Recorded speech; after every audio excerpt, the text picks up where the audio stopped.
Naruto's New Home Chapter 1. The Awakening. What would happen if Naruto awakened a power long forgotten? What would he do with it? Will he seek revenge on the ones that has done him wrong? Come read and find out as Naruto gains power through blood, sweat, and tears. As his past is uncovered and truths are brought to light, what has been hidden from him and what will he have to do to have the life he has always wanted? What will he gain and lose in getting that life, and what will happen to the leaf if he gains that life? Let's find out. Here it goes. Disclaimer. I do not own Naruto or anything in this story, but I wish I did. I'd be so rich XD. The sounds of grinding metal and shouts were the only noises heard as one blonde-haired blue-eyed ninja came up on a massive bridge covered in a thick mist. This ninja were none other than one Uzumaki Naruto. Naruto was 5 feet 5 inches. He had blonde spiky hair, deep blue eyes that were as blue as the waters of wave country, and he had 3 whiskers on either cheek. He wore tan umbu pants with kunai holster on his right leg, black ninja sandals, a long-sleeve black zip-up shirt with a long short-sleeve orange trench coat with black flames licking the bottom of the coat and the ends of the sleeves over it. He also wore a headband with a black cloth on his forehead, holding back his blonde bangs. What the hell is the point in them leaving me behind if I'm just going to have to save their asses anyways?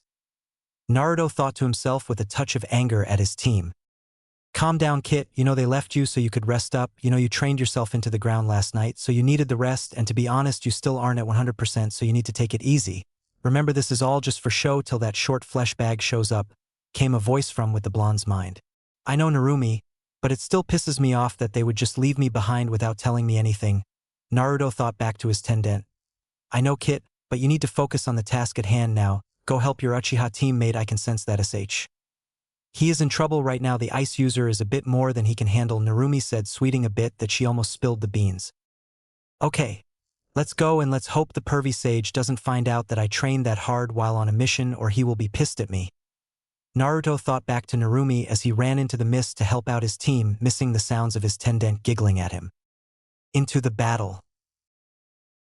Naruto slowly made his way through the thick mist toward his team and the sounds of battle. He could barely see his hands, so looking ahead was out of the question. As the blonde got closer, he could hear the sound clearer, metal grinding metal, or the sounds of metal hitting stone, sounds of footsteps and sounds of hard breathing. Naruto finally made it to the center of the bridge where the fighting was taking place, and what he saw was his teammate Sasuke trapped in a dome of mirrors, looking like he had tried to hug a pissed-off porcupine. He was covered head to toe in senbon and was barely standing. Naruto took closer look but knew something was off. He couldn't see the ice user anywhere. Needing to help his teammate, he decided to sneak closer to try and locate the ice user. When our young hero got closer, he noticed the on he was looking for was hiding behind one of the mirrors. Coming up to the young ninja, he noticed something that made a blush come to his face that would put a certain Hyuga to shame. There in front of him was the ice user, and the front of her battle kimono had been burnt, allowing Naruto to see her C-cup breasts. Upon seeing her girls, Naruto turned his head, not wanting to seem like a pervert, but after turning his head, he heard a high-pitched scream, and then he felt a soft, delicate hand connect with his face, causes him to hit the ground with a red hand print on his right jaw like a certain white-haired pervert when he talks to any normal woman. What the hell was that for Haku? Naruto yelled while rubbing the right side of his face to ease the pain. You are a pervert. I seen you peeking at my chest, Naruto. The one now named Haku yelled while covering her chest. Hey, I didn't mean to. How was I supposed to know your cloths got burnt? Naruto shot back as he got back to his feet. That might be true, but you didn't turn your head when you saw that they were burnt either, did you? Haku said while turning around with tears in her eyes from the embarrassment of someone seeing her naked chest. I'm sorry, Haku. I really didn't mean to stare like that, it just caught me off guard, Naruto said, while taking off his coat and hanging it around her shoulders to cover her. /P. I suppose it's okay. Thanks for the coat, Haku said while looking at the blonde. Haku noticed his chest. The shirt he had on was like a second skin, and it caused her to blush at the well-toned chest. She could tell that he had been put through harsh training to get a body like that. She could see that he had a six-pack and he had 0 baby fat left on him anywhere. I bet he has a huge D. No bad, Haku, now's not the time to think of that. Haku thought to herself, causing her blush to grow darker. Lucky for her, the blonde had went to go check on his teammate, leaving Haku outside in her own thoughts. Naruto finally reached Sasuke and looked at the raven-haired boy. Hey Sasuke. You okay, man? You will need to step up your training, cause I'm guessing you couldn't keep up with Haku-chan's speed, could you? Naruto asked the raven-haired teammate. Sasuke couldn't help but to get pissed. Can't believe I was so weak that I couldn't even keep up with her. How will I beat him? Were the thoughts going on in the Uchiha's head while he said, "Shut it, Dobe," was Sasuke's reply. Calm down, man, I was just gonna say that I would help you out with your training. I mean, I did get trained by Pervy Sage. He is one of the three, so I'm sure I could help you, Naruto said with his foxy grin, making the Uchiha blush, but Naruto missed it. Before Naruto could say anything else, the Uchiha passed out and fell into Naruto's arm. Then there was a puff of smoke, and then Sasuke turned into a girl with long raven hair, creamy white skin, cute full lips, and C-cup breasts, and had all the right curves in all the right places. When Naruto noticed this, he was in shock, then a blush came to tint his face. What, Sasuke was really a girl this entire time, what the hell? Naruto yelled in his head, then he heard laughing in the back of his mind. Oh kid, that was the best you sold, have seen the look on your face, but yes, Sasuke was a girl. I'm guessing that she hid that fact so the village wouldn't turn her into a baby factory Uter the clan restoration ACT-CRA. So in order to stop that, she casted a henge to make people think she was a boy so they wouldn't put her in it, Narumi said, explaining why Sasuke had changed into a girl. Okay. Thanks Narumi, I think I understand now. Naruto thought to the fox as he laid Sasuke down on the ground and went over to Haku. Haku-chan, can you watch over Sasuke while I go and talk to Kakashi-sensei and Zabuza so we can put an end to this? I can sense that Gato and his army are here, Naruto said as he ran off toward the two jounin. Naruto came upon his sensei and Zabuza fighting. I am not telling you what they look like, just like I didn't for Haku, cause everyone but Naruto looks the same, the rest will change the looks when the exams come up, just so you know, and waved getting their opinion. Hey guys, they're here, you can quit fighting now, and here these are for you, Naruto said while tossing them a food pill. Naruto couldn't believe it was finally time. He remembered setting this up. He had went out looking around the island and came up on Gato's base and had a look around, overhearing Gato go on about having Zabuza and Haku killed cause they cost too much money, so when he had the chance he told them about that and turned them over on his side and even got them to join the Leaf Village too. Naruto was pulled from his mind by the sounds of clapping. Well, Zabuza, looks like you can't even handle a few brats and their babysitter. No matter, I wasn't gonna pay you anyways, you cost too much, said a short ugly man in a suit. Huh. Gato, I knew you was going to betray me, so I decided to team up with them. I wasn't trying to kill any of them, you short fat bastard, Zabuza said with a smug grin under his mask. You will pay for that. Now I want you all to kill all the men and leave the women for us to have some fun with before we send them off to the whorehouses, Gato told his men. They all started looking at the girls with lust in their eyes, but all that stopped when a massive killing intent washed over the entire bridge, freezing everyone in their tracks. What the fuck did you just say, you stupid fucking midget? Came a demonic voice from behind Zabuza. Naruto came up to the front of the line. His eyes were red with slits down the center of them, looking like a cat's eyes, but every few moments his eyes would shift and have a purple tint to them. /PW. What did you just say, you stupid little brat? I'll kill you for that. Get the men, kill all the men, Gato yelled enraged from Naruto's comment. That's what I thought you said. No one is going to lay a hand on my girls, not you, not anyone, Naruto yelled, bringing a blush to Haku's, Sakura's, and the now awake Sasuke's faces from Naruto's "my girls" comment. Kakashi-sensei, how about a fire jutsu, Naruto said, starting to go through hand signs.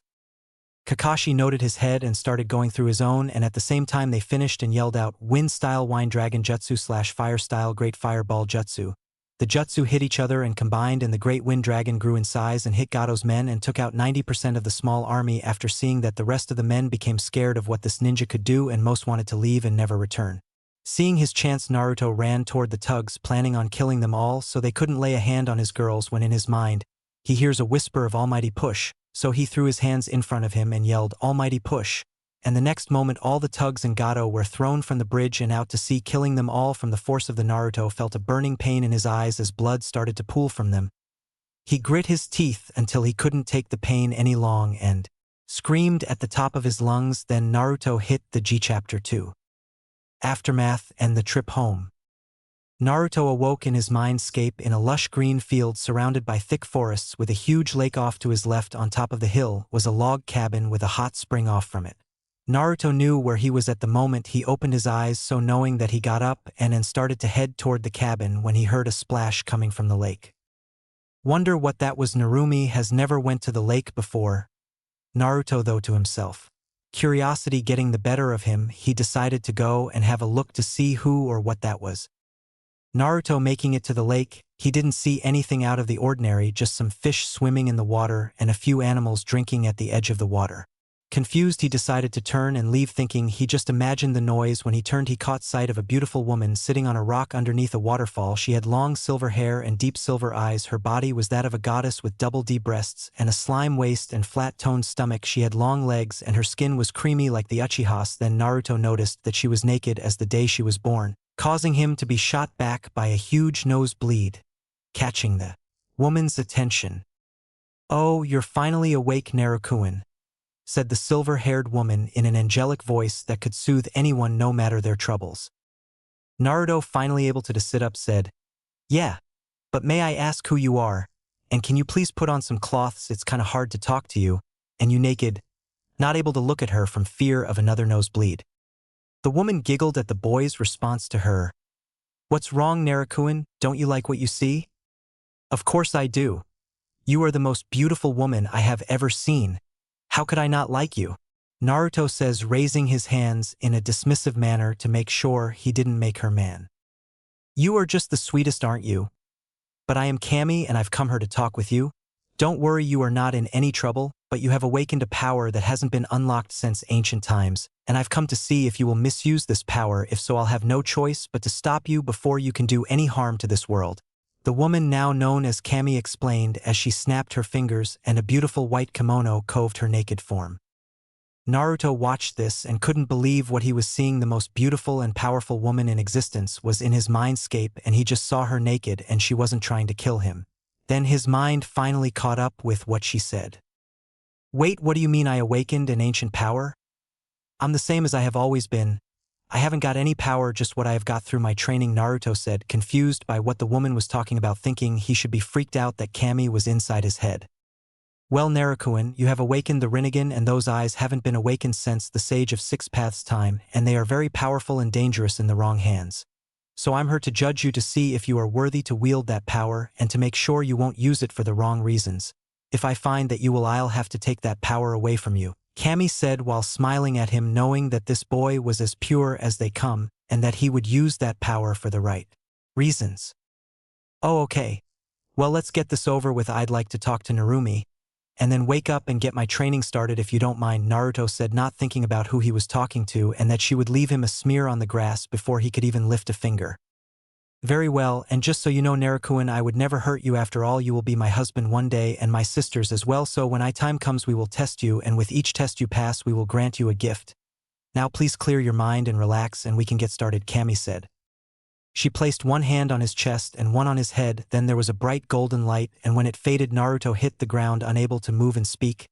Kami's eyes were glowing golden and she was just staring into space, unmoving for about 10 minutes. Then her eyes returned to their normal silver color and she looked down at Naruto with the biggest smile.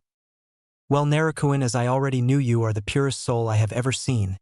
Even with all the hate that you have had to deal with, you haven't let it consume you at all, and I can tell you will use this power in the right way. I must be going till we meet again," Kami said while bowing, and then leaned in and kissed him on the lips. Naruto was shocked as first, then he finally reacted and kissed her back, loving the feel of her soft lips on his own. Then she faded away, leaving the blonde wanting more. Naruto stood there for a few moments trying to figure out what just happened. Deciding to wait to talk to Narumi about it and about his new dojutsu, he turned to head to the cabin where he knew she would be taking her little cat, or should he say fox, nap. Upon reaching the cabin, he opens the door and stepped inside. "Narumi, I need to talk to you about some things that have happened to me," Naruto says as he closes the door. Not hearing an answer, he tries again. "Oi, Narumi, I know damn well you heard me. You have better hearing than anyone I know," Naruto said as he walked to her bedroom door. "Not going to describe what the cabin looks like, just use your imagination. I'm sure everyone has seen a log cabin before. If not, look it up on Google Images." Pushing it open to see a woman in bed with beautiful long red hair and a heart-shaped face with full lips with just a little drool coming from them, showing she was in a deep sleep. Even under the covers, Naruto could see she had a big bust at least a cup, double D. if not going into AF Cup, Triple D. Oi, wake up Narumi-chan. I need to talk with you, Naruto said, while shaking her trying to get her to wake up. Oh, Naruto-kun, don't stop, keep doing that, it feels so good, the redhead said in a seductive voice, letting Naruto know what kind of dream Narumi was having, causing him to blush. Naruto nevertheless tried once more to wake the redhead. Umi-chan, whack dash, Naruto started but was cut off when he was wrapped in a pair of arms and was pulled into bed but the beautiful woman. Naruto opened his eyes when he landed on top of the woman, his face 8 inches from hers. He could feel her chest against his and could stop the thoughts that came to his mind. So soft, I wish I could just gyore. No bad, Naruto, now's not the time for that. He scalded himself while thinking he has been spending way too much time with his godfather. Deciding he needed to get up, he placed his left hand on the bed and attempted to do the same with his right, but noticed his hand came in contact with something soft and round. Not knowing what it was at first, gave it a small gentle squeeze. When he did that, he heard Narumi let out a soft moan. Naruto then knew what his hand was on and then started to blush. The blush became as red as the vixen's hair. He then let go of the woman's breast and tried to jump off her, but then noticed her grip had tightened around him. He froze and looked up into red eyes. Oh, Naruto-kun, you bad boy, groping me in my sleep, Narumi said in a playful, lustrous voice that made Naruto blush so hard even his blonde hair had a red tint to it. Wait, it's N. No, not W. WH, what, why? UTH. Thank, Naruto stutters out, trying to get out of the woman's grip but fails when she rolls over, pinning him to the bed, straddling his waist and pining his arms about his head and leaning in till their lips were just inches apart. Oh, so you weren't just squeezing my left breast just now? The red-haired vixen continued to tease her host. Well, yeah, but not like, I'm sorry, Naruto trying to explain but couldn't form a sentence at the moment, seeing how the woman on top of him was completely naked. What is it with me today? I'm coming up on women that are either completely nude or have the breasts exposed. Narumi was looking at her host struggle to try and explain himself and was finding it cute, so she decided to try and push him a bit farther. You know, Naruto-kun, if you wanted to play with my breasts, all you had to do was ask. I would even let you go further than that if you wanted. She whispered in his ear as lustrous as she could muster, and got something she didn't expect. She felt the boy harden under her and poke her nether region. Naruto couldn't take it anymore when her heard Narumi whisper in his ear like that. His mind couldn't take it, and it caused images of him and her going at it like rabbits here on this bed, and it caused him to harden to the max. And then he felt his dick rub against the woman on top of him, and by the surprised look in her eyes, she didn't expect this reaction from him. Mini Lehman. Narumi just looked at the boy beneath her and felt his hardened cock rubbing her, and could tell he was big and couldn't stop herself from rock a bit, get a grunt from the boy and moan to work its way from her throat. At this point, Naruto started to work his hips a bit, causing himself to grind into Narumi, getting to the front of his pants wet from the woman's juices and more moans of pleasure. Naruto-kun, that feels so good, please keep doing that, Narumi said while starting to paint from the pleasure she was feeling from her womanhood grinding on Naruto's rock-hard cock. Narumi moved her hands to Naruto's chest for better support while leaning in and kissing the boy's lips, while Naruto moved his hands around to grip her ass to add more pressure to his grinding. Unit-chan, it's starting to hurt, I'm too cramped up in my pants, Naruto grunted as he continued to grind his dick into the woman. Narumi, without saying anything, reached down and unbuttoned and unzipped Naruto's pants, freeing his cock. What she saw made her mouth water. The boy had a 10-inch cock, and it was at least 3 inches round. She knew when the time came he would fill her up completely, but that wouldn't happen for a while. Seeing that with his cock free, he was a bit more comfortable, she laid his manhood to his belly and placed her dripping wet pussy against it and starts to grind and slide up and down on him. Naruto-kun, this feels so good. You're so good, Narumi says in between moans. Umi-chan, you feel good too, you're so warm and wet, feeling you slide on me like that is driving me crazy, Naruto said, grunting from the pleasure of have his dick pressed to the woman's body. After a while of moaning, grinding, kissing, and groping, they were getting closer and closer to their climax. Naruto-kun, I'm about to come, Narumi yells while speed up her grinding. Naruto, feeling her slide up and down on the underside of his dick, was great. When she sped up, he was quickly reaching his limit. He felt a pressure build up and his balls tighten. Amai-chan, I'm about to come too, Naruto, yeah, while he squeezed her ass and pushed into her womanhood harder, causing more pleasure for the both of them. They reached their climaxes together. Naruto, I'm coming. Me too, Yuamai-chan. They yell together as they get their releases. Narumi soaks Naruto's dick and her love juices run down to cover his balls. Naruto's shoots up on his belly, leaving a white trail from his belly to his dick. Narumi, seeing that goes down, starts to lick the white fluid from his belly, following it all the way to his manhood. When she reaches his manhood, she gives the head a soft lick, causing it to twitch. Naruto, I love the way your cum tastes. Can you give me some more? Narumi says in her sweet angelic voice, as she starts to slowly jack him, making him hard once again.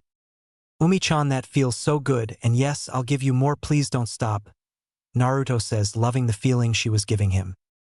Okay, Naruto, I won't stop, just give me what I want, Narumi replied as she starts to lick the head of his dick as she keeps stroking him. Then she wrapped her lips around him and started sucking. Naruto gasped at the feeling of her warm mouth as she kept stroking him as her head bobbed up and down. Naruto was on cloud 9 at this point, lost in the pleasure. Umi-chan, that feels so good. I'm about to come. Narumi, hearing this, doubled her efforts. She starts swirling her tongue around on his throbbing manhood, enjoying the taste of his pre-cum. She then began to go further down on him, feeling it slide into her throat as she ran her tongue down the base of his dick, enjoying his reaction. Umi-chan, I'm coming, Naruto yelled. Hearing this, she pulled back to where just the head was in her mouth as Naruto unloaded into her mouth. Oh shit, so much. I didn't think he was gonna let this much out, she thought as she began to gulp as much as she could, feeling the hot stuff go down her throat. Umi-chan, that was amazing, Naruto said, as he let out a deep moan as the last of the feeling left his body. Good, so you liked it then? Narumi asked with a smile on her face and her eyes closed, not seeing the young blonde move and tackle and pinning her to the bed. Yes, I loved it. Now it's my turn, Naruto said. He might have never done this before, but he had read all of his godfather's books, so he knew what to do. He started kissing her softly till they were both getting into it. Naruto then ran his tongue across her bottom lip, asking for entry, and got it immediately. He ran his tongue along her moist cavern, exploring it every inch, and noticed she tasted of mint chocolate. Her favorite snack. You will find out later how she is able to get her snacks XD. Narumi moves her tongue to have a battle of dominance with him, but lets him win in the end. Naruto moves his kisses from her mouth to the side of her neck, making a chill run down her spine and causing her womanhood to heat up and become wet.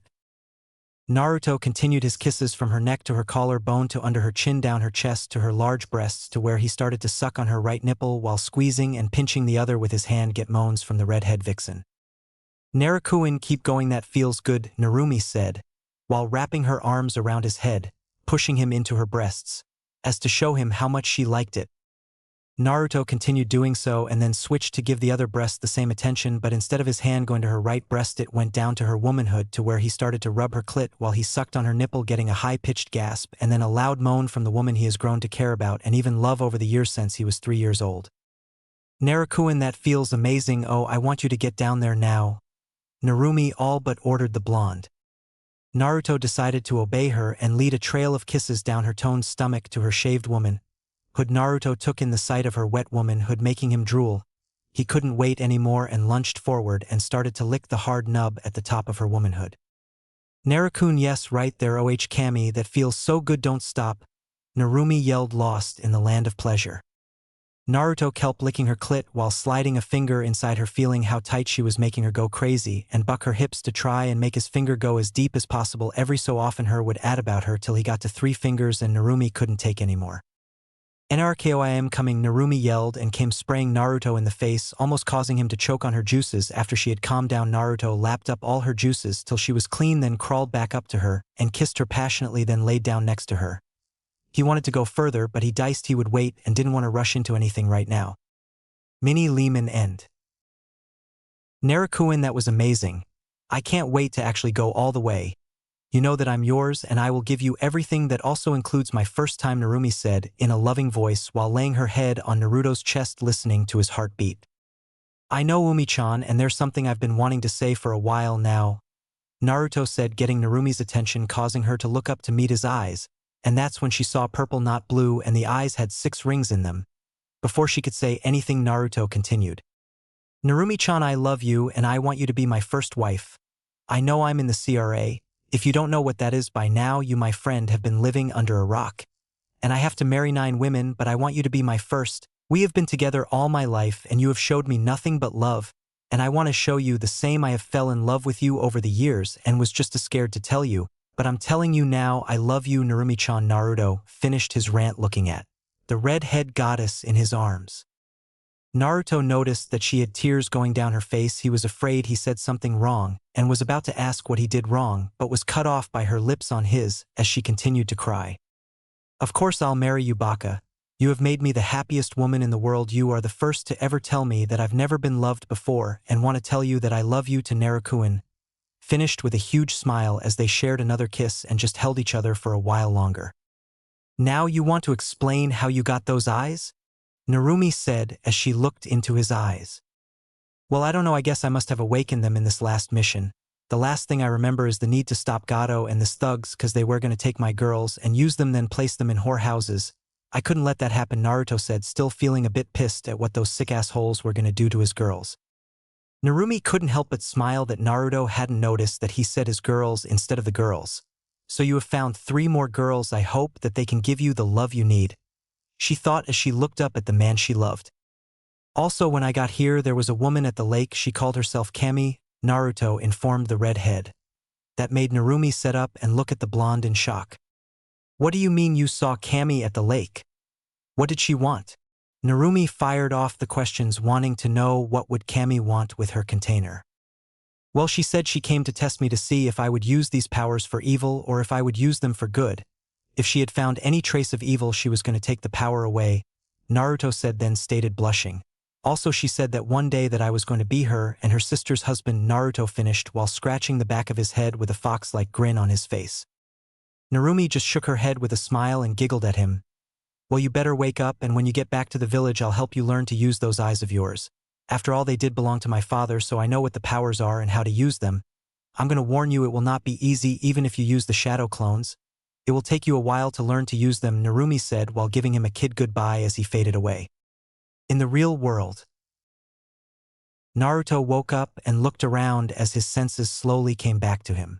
He was in the room he shared with his team at the bridge builder Tezuna's house. Naruto slowly sat up and stretched his sore muscles and joints. He got up and with a yawn got him a change of cloths and went to take a shower before going to look for his team. Naruto came downstairs after he showered and with clean cloths on to see his team sitting at the kitchen table drinking tea and waiting for dinner to get done. As Naruto came into the room, everyone turned to look at him with wide eyes. Kakashi and Zabuza spitting out their tea, thinking the same thing. Those eyes. It's the Rinnegan. What? Have I got something on my face? Naruto asked, forgetting that they didn't know about his eyes. Hey Naruto, what's up with your eyes? Asked Sakura, a bit in awe at her teammate. Well, Sakura, it's a dojutsu called the Rinnegan, Naruto explained. When did you get those eyes, Naruto? I know you didn't have them before this mission? Kakashi questioned his student. I must have awakened them on the bridge when Gato threatened to take my girls away and do that to them, Naruto said, not noticing that he used my girls again and in front of everyone, getting blushes from Haku, Sakura, and Sasuke and perverted giggles from Kakashi and a small smile from Zabuza. Well, Gaki, I didn't realize they were your girls, Zabuza said, depending the blush on the girls' faces, and caused Naruto to blush, realizing what he said, making Tazuna, Tsunami, and Inari to laugh. Shut up, Naruto retorted, sitting down next to the Uchiha, looking at her, noticing that she had a pink tinge to her cheeks. I need to ask you what your real name is.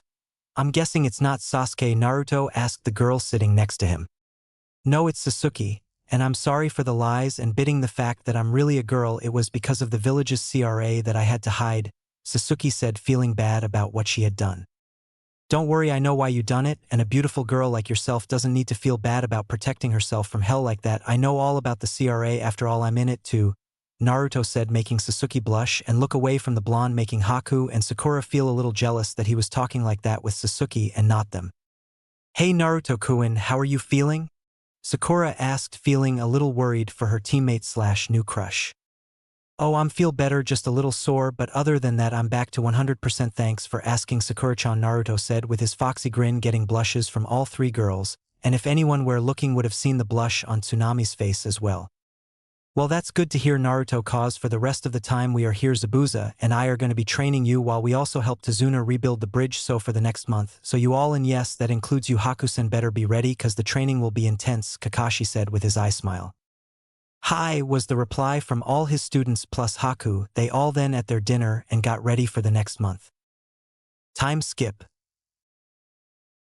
The month passed by fast and Kakashi kept his word and trained them into the ground plus some. There were nights to where the team, going to include Haku in the team from now on since she will be with them from now on, just camped outside since they didn't have the energy to even walk back to the house. On their off days or during their lunch breaks, Naruto would take one of the girls out to eat to get to know them. He had gotten to know each of them and had explained that the village has him in the CRA and that he had to marry 9 women, 3 for each clan he was a part of, which were Uzumaki, Senju, and Namikaze. The girls were shocked to find out that he was the son of the, but after the shock war they calmed down a bit.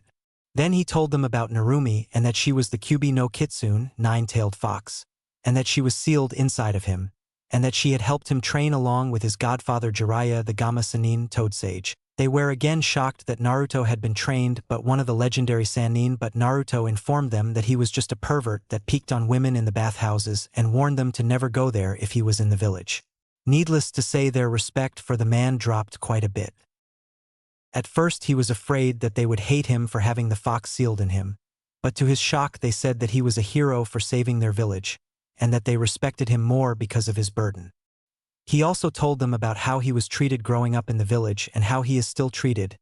Needless to say, they was livid with the village, but he had told them not to hate the village and that one day he would find a way to open everyone's eyes from the hatred and show them that he was himself and not a demon.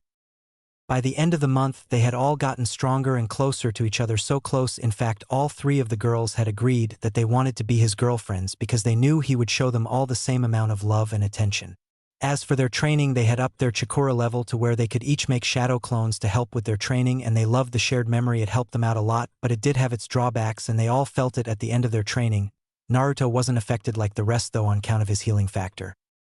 The clones had helped them pick up on learning Chikura control and jutsus that had been taught to them by either Kakashi or Zabuza. I'm not going in on the jutsu at the moment because I'll be giving a list over them when they go through training for the Chunin exams. They had also helped them with muscle memory with their Taijutsu and weapons aim. And let's not forget the real help when it came to the bridge to help them up the Chikura levels. Kakashi had them make clones and hold them as long as they could to while using them to help build the bridge. To help them build their stamina and speed, he had put on weight seals on them all but added a new one to Naruto and made them run around the entire island 5 times before breakfast. Then after breakfast do 500 push-ups, 500 pull-ups using a tree branch, 1000 sit-ups, 1000 jumping jacks, and then they would spar with either Kakashi or Zabuza, then go into Kenjutsu training with Zabuza, then weapons training with Kakashi, then Jutsu training with both of the sadistic Jounin, or at least the kids thought so. After that they would go do elemental training with their respected element: fire, wind, lighting, earth and water. Turns out Sasuke had fire and lighting, Haku had wind and water, Sakura had earth and water, and Naruto had all 5, which was a big shock to all the genin. But after that they went in for dinner, then after dinner they would run around the island 5 more times before bedtime. All in all the month was hell for Squad 7, but they knew it paid off because they were all much stronger because of it. But the month was over and they were all standing on the bridge ready to head back to the village. Well, everyone ready to head out? Kakashi asked his team. Hi, was their reply. They had all said their goodbyes and were ready to get back home and have a good rest.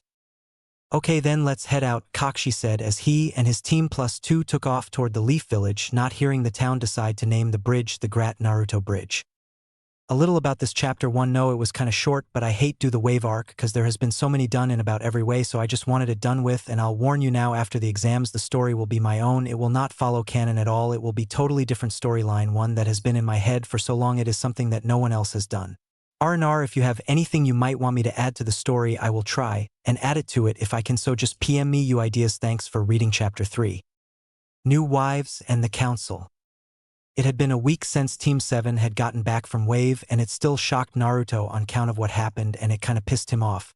Naruto thought as he made his way into Training Ground 7 and made about 200 Sado clones to start training his taijutsu. Flashback. 1 week ago. Naruto and the rest of the team plus 2 saw the gates of the village come into view and were relieved they had finally made it back and could rest. After everything that happened, they could use a day's rest. Okay, we will go give our reports and then you all will have the rest of the day and tomorrow off to rest. But after that it's back to training, Kakashi said, getting groans from all the genin, that includes Haku too, and light chuckles from Zabuza. As they came to the gates they were stopped, but the two gate guards Izumo and Kotetsu, the eternal gate guards of the Hidden Leaf. "Hey, welcome back, we need to see your IDs," said Kotetsu as he held out his hand. "And while he is checking them you need to sign in," Izumo said, handing them the clipboard for them to sign in. As they were signing in, Kotetsu came to Haku and Zabuza's IDs and went on alert. "Why is the missing Nin Zabuza Momochi trying to enter the village?" Kotetsu asked, while slowly moving his hand to his kunai holster on his right leg. "Calm down, he is with us and wishes to join our village," Kakashi said, getting the man to calm down. "Very well, but we will still have an Umbu, the village's elite ninja, escort you to the tower to make sure he doesn't try anything," Kotetsu said, signaling a Umbu down to lead them to the Hokage tower. Kakashi just signed and accepted it. After they got checked in they were going straight to the Hokage tower to report in on their mission to not cause any trouble. As they walked through the village, Zabuza and Haku noticed the glares sent to the blonde genin, and it was making them mad. To treat the kid like that was ridiculous and was showing how dumb the civilians were. One civilian was braver than the rest, cause as the group walked past he chucked an empty sake bottle, hitting Naruto in the back of the head hard enough to break the bottle and to cause Naruto to fall to a knee and clutch his bleeding head in pain. Within a second Kakashi and Zabuza slammed the man against a wall of the bar they just walked past hard enough to cause the wood to splinter. "What the fuck do you think you're doing?" Zabuza yelled at the drunk man, releasing his KI, killing intent, causing the man to sober up a little. "What, that demon deserves a lot more than just a little bump on the head. He has killed thousands of our loved ones and he should be killed before he does it again." The man sneered at Naruto when he said the last part. "You are under arrest for breaking the Sandame's law and will be taken to Ibiki. But know this, if you ever attack my student again, nothing in heaven or hell will save you from me," Kakashi said, blasting him with the full force of his KI to get his point across before throwing him at their escort to be taken to Ibiki before he killed the man. Walking over to his team to check on Naruto, seeing blood running down the back of his head, he feared he was seriously hurt. "Naruto, are you okay?" Kakashi asked, crouching down next to the boy, taking a look at the wound and saw there was a piece of glass from the bottle stuck in his head. "Okay, we will continue on to the tower. I'll make a shadow clone to take Naruto to the hospital to have him looked after," Kakashi said, making a clone that picked the blonde boy up and took him away toward the hospital. "You should have just killed the man for hurting Naruto-kun," said a fuming Sakura, getting nods from the other two female members of the group. "Okay, that's enough, we need to get to the tower and report in," Kakashi said, but completely agreeing with his student. If only he could have killed that bastard. Hokage Tower. In the office was a man in his late 60s slaving away at anyone's worst enemy paperwork. He wore the traditional Hokage robes and hat with the kanji for fire on it. He had a goatee and was taking poofs of his pipe. This man was none other than the Sandame Hokage.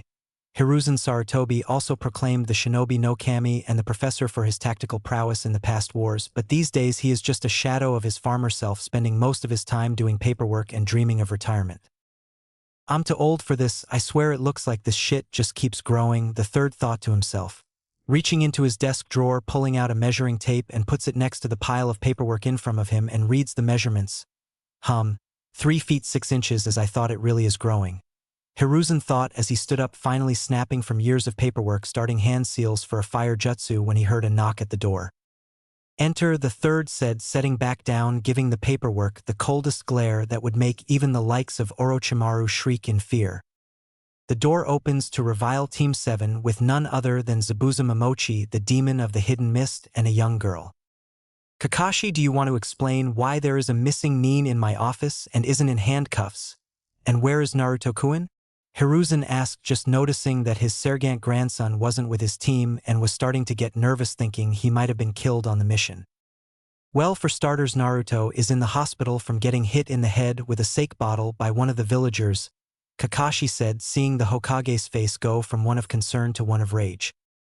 "Oh, done it, so I can have them sent to Ibiki to be questioned," Hiruzen said, looking Kakashi in the eyes, or well, I in his case. "Don't worry, I already had him taken to be questioned by Ibiki," Kakashi said, calming the old man. "Good.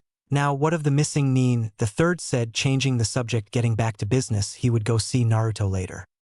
Well, they are here to join our village thanks to a blonde knucklehead we all know and love, Kakashi said, looking at the three girls when he said love, causing them to blush and the old Kage to smile and giggle pervertedly, thinking of the next volume of Ika Ika. Okay, well, start from the beginning, the Kage said, getting a nod from the Jounin. With Naruto. Naruto was standing in a plain white room, nothing around him, no floor, walls, or ceiling. It was like a dimension that hadn't been created yet. As the blonde looked around, he noticed something move in the corner of his right eye. Looking over, he saw an old man just hovering in the air. Wondering what was going on, he started his was toward the man. As Naruto made it to the man, he noticed he had his eyes closed and his hands held in the ram hand sign. He had short spiky hair, kind of like Naruto, but it was gray. He had a goatee hanging from his chin to his lower stomach. It also was gray. He had wrinkles in the corner of his eyes and on both of his cheeks, showing his age. What made this man weird was he had two horns on his forehead just below his hairline. The man wore a long white coat that came down to his feet, kind of like the Akatsuki. It had 6 like marks across the chest, and on the backle it had 9 of them below what seemed to be the Rinnegan shaped like a comma. He had a black staff laying across his lap that had a ring on one end with other rings hooked to it, and on the other it had like a crescent moon shape. Naruto decided to try and get the man's attention and opened his mouth to talk, but was stopped when the man spoke. I know you're there, Naruto Uzumaki Namikaze, the man said, never opening his eyes. Naruto was shocked that the man knew he was there, and even more that the man knew his name. You know me, but I don't know you, and what is this place? Naruto asked. First, my name is Hagoromo Otsutsuki, but you probably know me as the Sage of 6 Paths. As for what this place is, it's your mindscape. This is what happens when you clear your mind or aren't thinking of anything, the man now known as Hagoromo said, still with his eyes closed. Wow, really, I never knew that. I guess 'cause I'm all the time thinking of something that this never happens to me, Naruto stated, looking around in awe. The man chuckled and finally opened his eyes, causing Naruto to look at him with shock. He had the same eyes as him. Naruto looked at the man's eyes. Naruto then noticed he had a third eye in the center of his forehead right between his horns. It looked like the Rinnegan, but it was red and had the Uchiha Kama marks around the rings. Hey Hagoromo-san, why are you here? And how did you get in my head to begin with? Naruto asked, confused on how this happened. Well, young on, when I separated the 10 tails into the 9 that you know now, I placed a little of my chakra in each of them so I could talk with their hosts when, or if I need to, I can sense that I have used up the chakra in the others with past hosts, so when I'm done here that will be it, Hagoromo said, piecing up his staff and holding it next to him, looking Naruto in the eyes. Okay, but why are you here? Naruto asked. I am here to give you a message. The message is return to the land which was destroyed before its time, and awaken the sleeping ones, Hagoromo said, confusing Naruto more. Well, that made my head hurt, so you're gonna give me more to go on. There is a lot of places that have been destroyed, Naruto asked, hoping her would give him more to go on. Hagoromo smiled and then nodded and looked Naruto in the eye and said, I'll show you everything. Naruto then saw what happened in his head as images flew through his mind. It was the Third Great Shinobi War. I'm guessing that's the right war anyways, if not, let me know. There were ninja from different villages throwing jutsu after jutsu at a village, blowing down buildings and sending people flying through the air. Naruto could hear them scream out in pain that the jutsu caused them. He could smell the smoke from the fires that was burning buildings down. He could also feel the tremors from the earth jutsu being used. It was like he was there, and seeing the war up close made him sick. He just wanted it to stop. Then there was a blinding white light over the entire village, and then nothing but the invading ninja and buildings were left behind. Naruto woke with a start, shooting up in the bed, breathing hard. The first thing he noticed was the smells of disinfectants and overcooked food in the air. The next he heard the beeping of a machine. He knew then he was in the hospital, and then he remembered what happened. He was busy talking to Narumi and had his eyes closed and was just following his team when he was hit by something. Then the next he knew he was been picked up and carried off. And then that dream, he shivered from the things he saw. He would have to sort that out later. Naruto let out a breath of frustration. He had let his guard down and allowing himself to be attacked. He had gotten used to being at a place where he didn't have to look over his shoulder all the time. But now he was back in the Leaf Village and needed to be on guard again. Naruto was pulled out of his musings by the sound of the door opening. The blonde looked up to see his team along with the Hokage entering the room. Ah, Naruto-kun, I see you're awake. How are you feeling? The Hokage asked with a smile. I'm fine, Gigi. I shouldn't have let my guard down like that, Naruto said, putting on a smile, but everyone could tell it was fake. Naruto, it's okay, you're among friends and you don't need to keep your mask up around us. Besides, you got 3 girlfriends here, they will always be beside you. The Hokage said, still thinking of the new Ika, his student will write from this boy's relationships. Insert perverted giggle here. Ika 3-way split. Naruto looked around the room and saw it was true. Everyone in here was kinda like family to him, and they were his precious people. He didn't need to hide his pain here. As if a dam broke, tears started to flow down his whiskered cheeks. Sakura, Haku, and Satsuki were at his side so fast the others in the room could have sworn they used the Hiraishin no Jutsu. Flying Thunder God, Satsuki sat in his lap while Haku sat on his right and Sakura at his left, and they each hugged his and whispered sweet words of comfort to help him calm down. The pain from how he is treated and the memories of that village being disturbed came out through those tears, letting everyone know how much pain he was truly in. Gigi, I just don't get it. Why do they keep doing this to me? It's been 14 years now, they should be over their pain.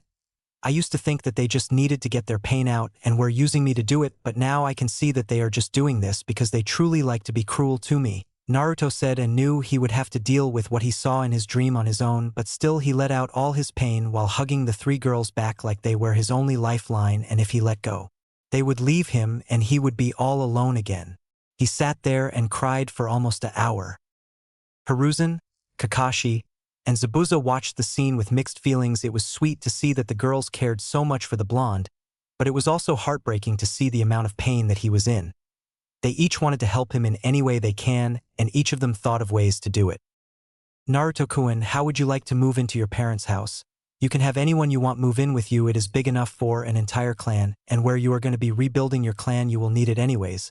I was planning on letting you move in when you married your first wife when you were 16, but I can give it to you now and it has everything they left you in it as well, Sortobi said, watching his reaction to the news, and it seemed to cheer him up a bit if the small smile was any indication. Thanks, Gigi, that would mean a lot. It would be nice to have my own place, and as for who I want to move in, that would be everyone in this room. Well, I know you can't, Gigi, but the rest of you are more than welcome to move in with me, Naruto said while smiling at everyone. Are you sure, Naruto-kun? Sakura asked, a bit surprised at the offer. Of course, why wouldn't I want my team and girlfriends to live with me? And as for Kakashi-sensei, he is kinda like my Aniki. He used to live with my parents before they died, so he is family in all but blood, and he don't have a choice, he has to come live in my compound, Naruto said, making Kakashi drop his book and look at Naruto, his eyes wide. Naruto, Otudo, your heart is too big, sometimes you know that. But yes, I'd love to come live with my Otudo.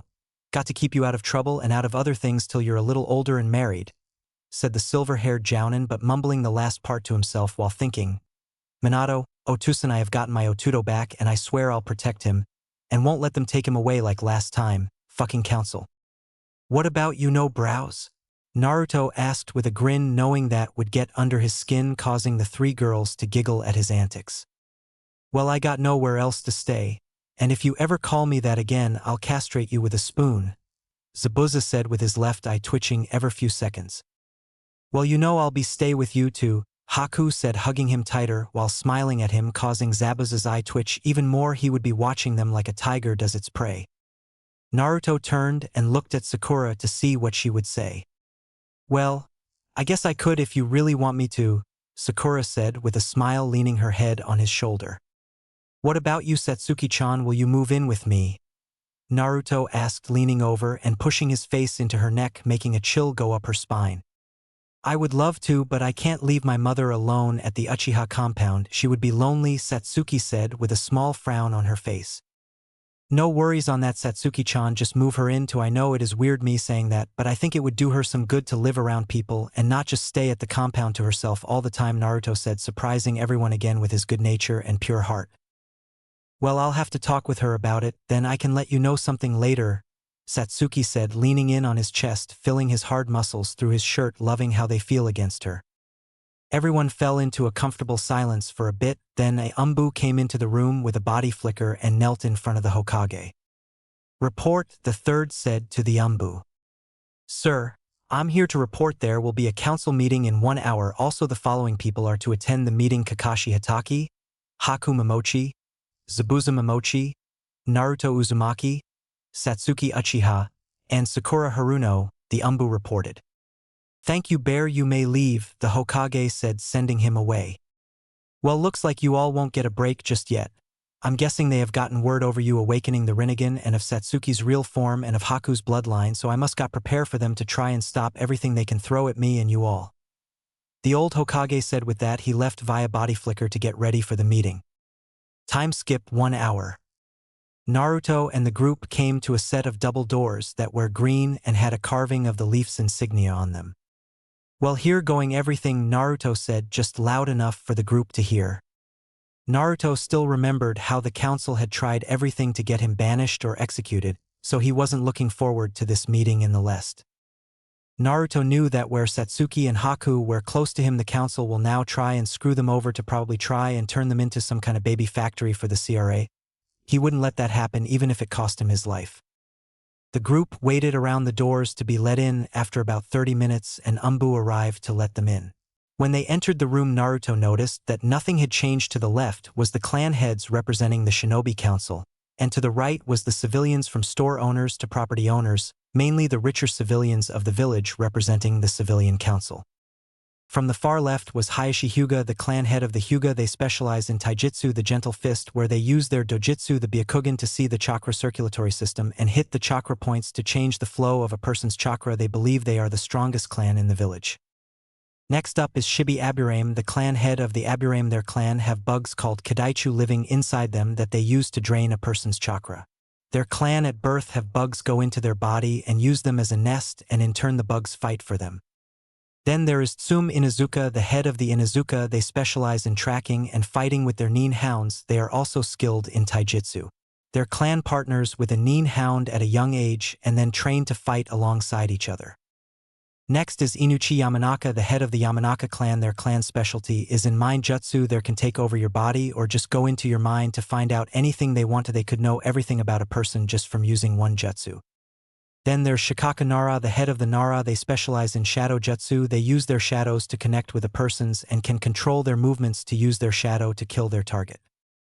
Then next is Choza Akimichi, the head of the Akimichi clan. They're another clan that specialize in taijutsu. They can expand any part of their body and crush their opponents. They can also grow to the size of a house and crush an army of ninja.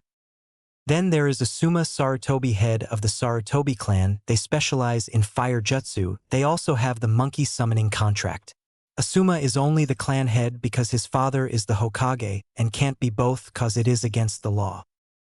Then last is Mikoto Yukaya, the head of what's left of the Yukaya clan, which is just her and her daughter.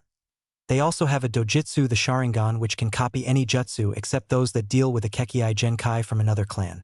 Their eyes can also see fights in slow motion, allowing them to predict the opponent's movements and allows them to block and counterattack. On the right was also 7 civilians that were sneering at the Kyubi Jinchuriki. I'm not going to even try and name the civilians cause the only time they will be used will be the one meeting, and the only one that will be used will be Lucy Haruno, which is Sakura's mother. I know that's not her name. Then there was Hiruzen Sarutobi, the 3rd Hokage, and his advisors Hamura Mitokado, Koharu Udatane, and Danzo Shimura, who was also the Leander of Root. Now that everyone is here, let this meeting begin, the 3rd said, getting the meeting started. Hokage-sama, we called this meet on count of hearing some troubling news, Hamura said, getting the meeting started. What news would that be, Hamura-san? Asked the Hokage, already knowing where this was going to go. Well, Hokage-sama, we heard news that young Uzumaki-san had awakened the legendary Rinnegan, stated Hamura, getting gasps from everyone in the room but those who already knew. You can't be serious, that dem boy couldn't possibly have the Rinnegan, yelled a civilian council member. Indeed he does, and he is training to use it for the better of this village, stated the Hokage while watching everyone's reaction to the news. What if he uses it to finish what he started 14 years ago? He need to be executed before he has the power to kill us all. Another civilian yelled, outraged that their Hokage hadn't killed the demon before it could gain its power back. Silence, yelled the Hokage, making everyone go quiet and look at their Hokage. Now listen. Naruto is not the Kyubi, he is just a boy and he is loyal to this village and you will show him the respect he deserves. Naruto, can you please step forward and show everyone you eyes, please? The Hokage said in a grandfatherly voice while smiling to the boy. Sure thing, Gigi, Naruto said, walking to the center of the room to stand on the podium. Before anyone could look at his eyes, they heard someone speak. You will not address the Hokage like that, you will show him and the council respect, boy, said a pink-haired civilian council member. Miss Haruno, sit down and shut up. Naruto has called me that for years. I don't mind it. In fact, I find it kinda refreshing that he calls me that. Never was one for formalities, the Hokage said with a hit of anger, causing the woman to sit and shrink back a little. Now, if you would please show us, Naruto-kun, the Hokage said after the interruption was taken care of. With a nod, Naruto looked each council member in the eyes, making them gasp and start whispering among themselves. Now that he has shown you that the information is indeed correct, there is something else that needs to be brought up, Hiruzen said, getting everyone's attention. What might that be, Hokage-sama? Asked Koharu. The Hokage smiled, thinking about the looks on their faces when he told them who Naruto's parents were. This is about who Naruto's parents are. Also, I'm going to give him his inheritance as it is his birthright, and as for proof, I have here his birth certificate as well as blood tests done by Tsunade Senju, my student, the Hokage said, making everyone's curiosity peak. Who are the boy's parents, Hokage-sama? Asked one civilian, making the clan heads snort at how dumb they were. The shinobi side knew who the boy's parents were. They each helped the boy when they could, but the civilian side made it hard for them to do so. Naruto is the child of Minato Namikaze, the Yondaime Hokage, 4th Hokage, aka the Yellow Flash, and Kushina Uzumaki Namikaze, the Red Hot Habanero, aka Red Death. The Hokage finished, causing the room to erupt in shouts of outrage from the news.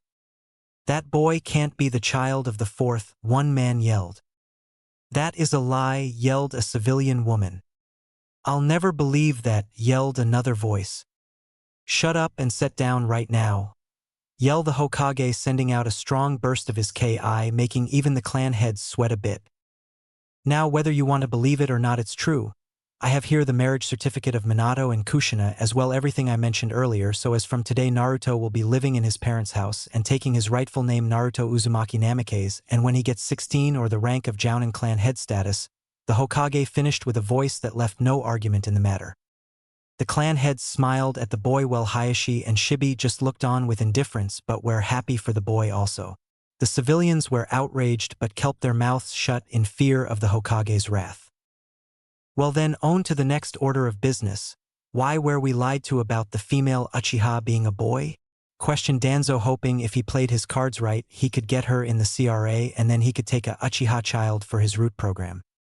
When Satsuki heard them talk about her, she grew nervous and moved closer to Naruto subconsciously. Naruto smiled and wrapped his arm around her waist, making her calm down. Mikoto saw this and smiled and then turned toward the Hokage and his advisors. That would be my doing. I knew that if you all knew of Satsuki being a girl, you would try and enter her in the CRA, and I can tell you right now that will never happen. She finished, sending her ki toward the 4 of them, making them all sweat. Don't worry, Mikoto-chan, I wouldn't dare do that to Satsuki-chan, the Hokage said, smiling at the Uchiha woman, while in the inside thinking, remind me to never get on her bad side, and Danzo is trying to get us killed. Nothing is stronger than a woman protecting her child. Very well then, will you be willing to go into the CRA in her place? Questioned Danzo while he smirked, knowing she would do it to save her daughter. Mikoto wasn't surprised that he had asked that. He knew she would do it to save her daughter. She had prepared herself for it as well, so with that in mind she opened her mouth to speak but was interrupted before she could answer him. Hokage-sama, if you don't mind, I'd like to ask Mikoto-sama something before she answers him. Naruto spoke out, breaking the silence of the room. What are you up to, Naruto? Were the thoughts of Satsuki, Sakura, Haku, Kakashi, Zabuza, and the Hokage?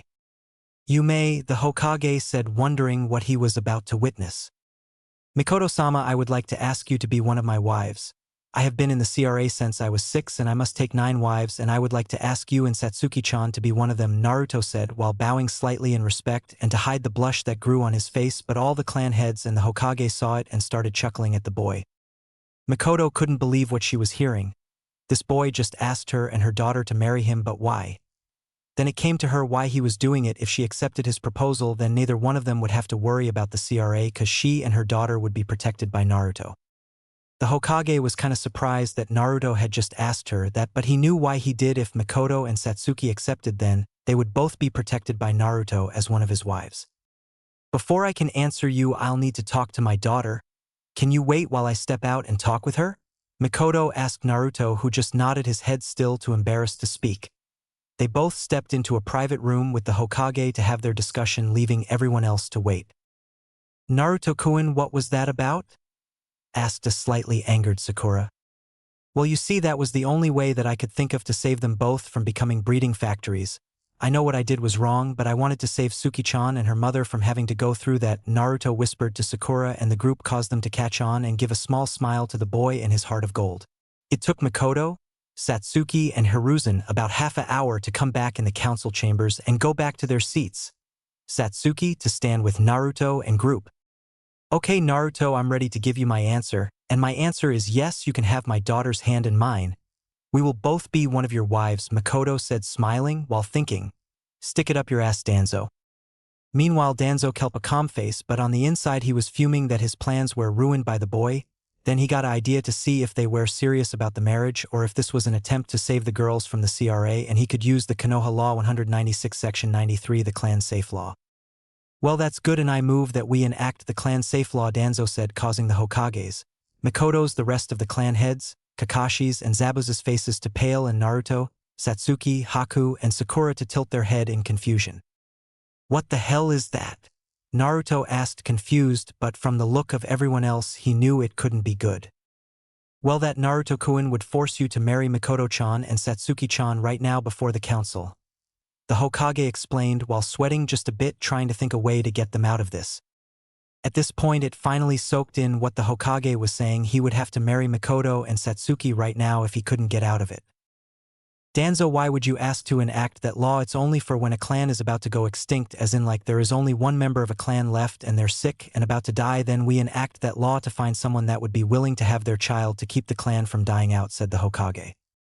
Yes, well, Naruto is the last of his clan and is a ninja. There is always a chance that he could die on a mission, so I think that he should marry those two now to ensure that at least one of them is impregnated by him to ensure his clan lives on, Danzo said with a small smile, knowing he was about to win this argument and he knew they wouldn't go through with it.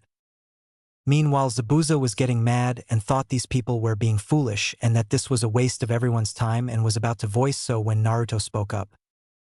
Very well, if that's what you want, I'll do it, Naruto said, pissed of that they were forcing them into doing this, but he would do it to protect them from a lifetime of rape and having to birth a child once a year. Naruto-kun, are you sure you want to marry them now? Asked the Hokage, quite shocked that Naruto would go through with it just to save them from a fate like the CRA. Yes, Gigi, I'll marry them now, Naruto said while thinking. Danzo, you will pay for this later. I don't know how, but I'll find a way to bring you down. Well, what about you two? Do you also agree to marry Naruto? Questioned Danzo with a glint in his eye, thinking that he had them caught and would get one of them in the CRA. Of course I agree to marry my Naruto-kun, Satsuki said, shocking even herself. Where did that come from, Naruto-kun? I've never called him that before. Have my feelings for him grown that much in just 1 month? She thought to herself. Mikoto was deep in thought. I know if I say no, then it will cause all kinds of trouble for Satsuki, but if I agreed, then I will be married to Naruto, a 14-year-old boy, and my dead best friend's son too, and it would be done within the next 10 minutes also. Well, I guess it's better to have children with one person than be in the CRA, have a bunch of different men trying to impregnate me every other day. With her mind made up on saving her daughter, she let out a breath and spoke, yes, I'll marry him now, Lord Hokage. Very well, please step forward, the third said while letting out a deep breath. While having mixed feelings in the matter, he felt happy that they were saved from a life of the CRA, but he felt bad that they were being forced into this. They were only trying to buy Mikoto some time to find a way out of the situation. Now they were being forced to marry one another. Danzo, I know you got something planned and I will find out what it is and stop you, Hiruzen thought as the three of them made their way to the podium.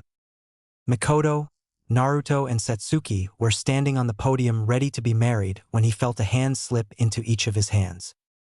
What are you doing, Sakura-chan, Haku-chan?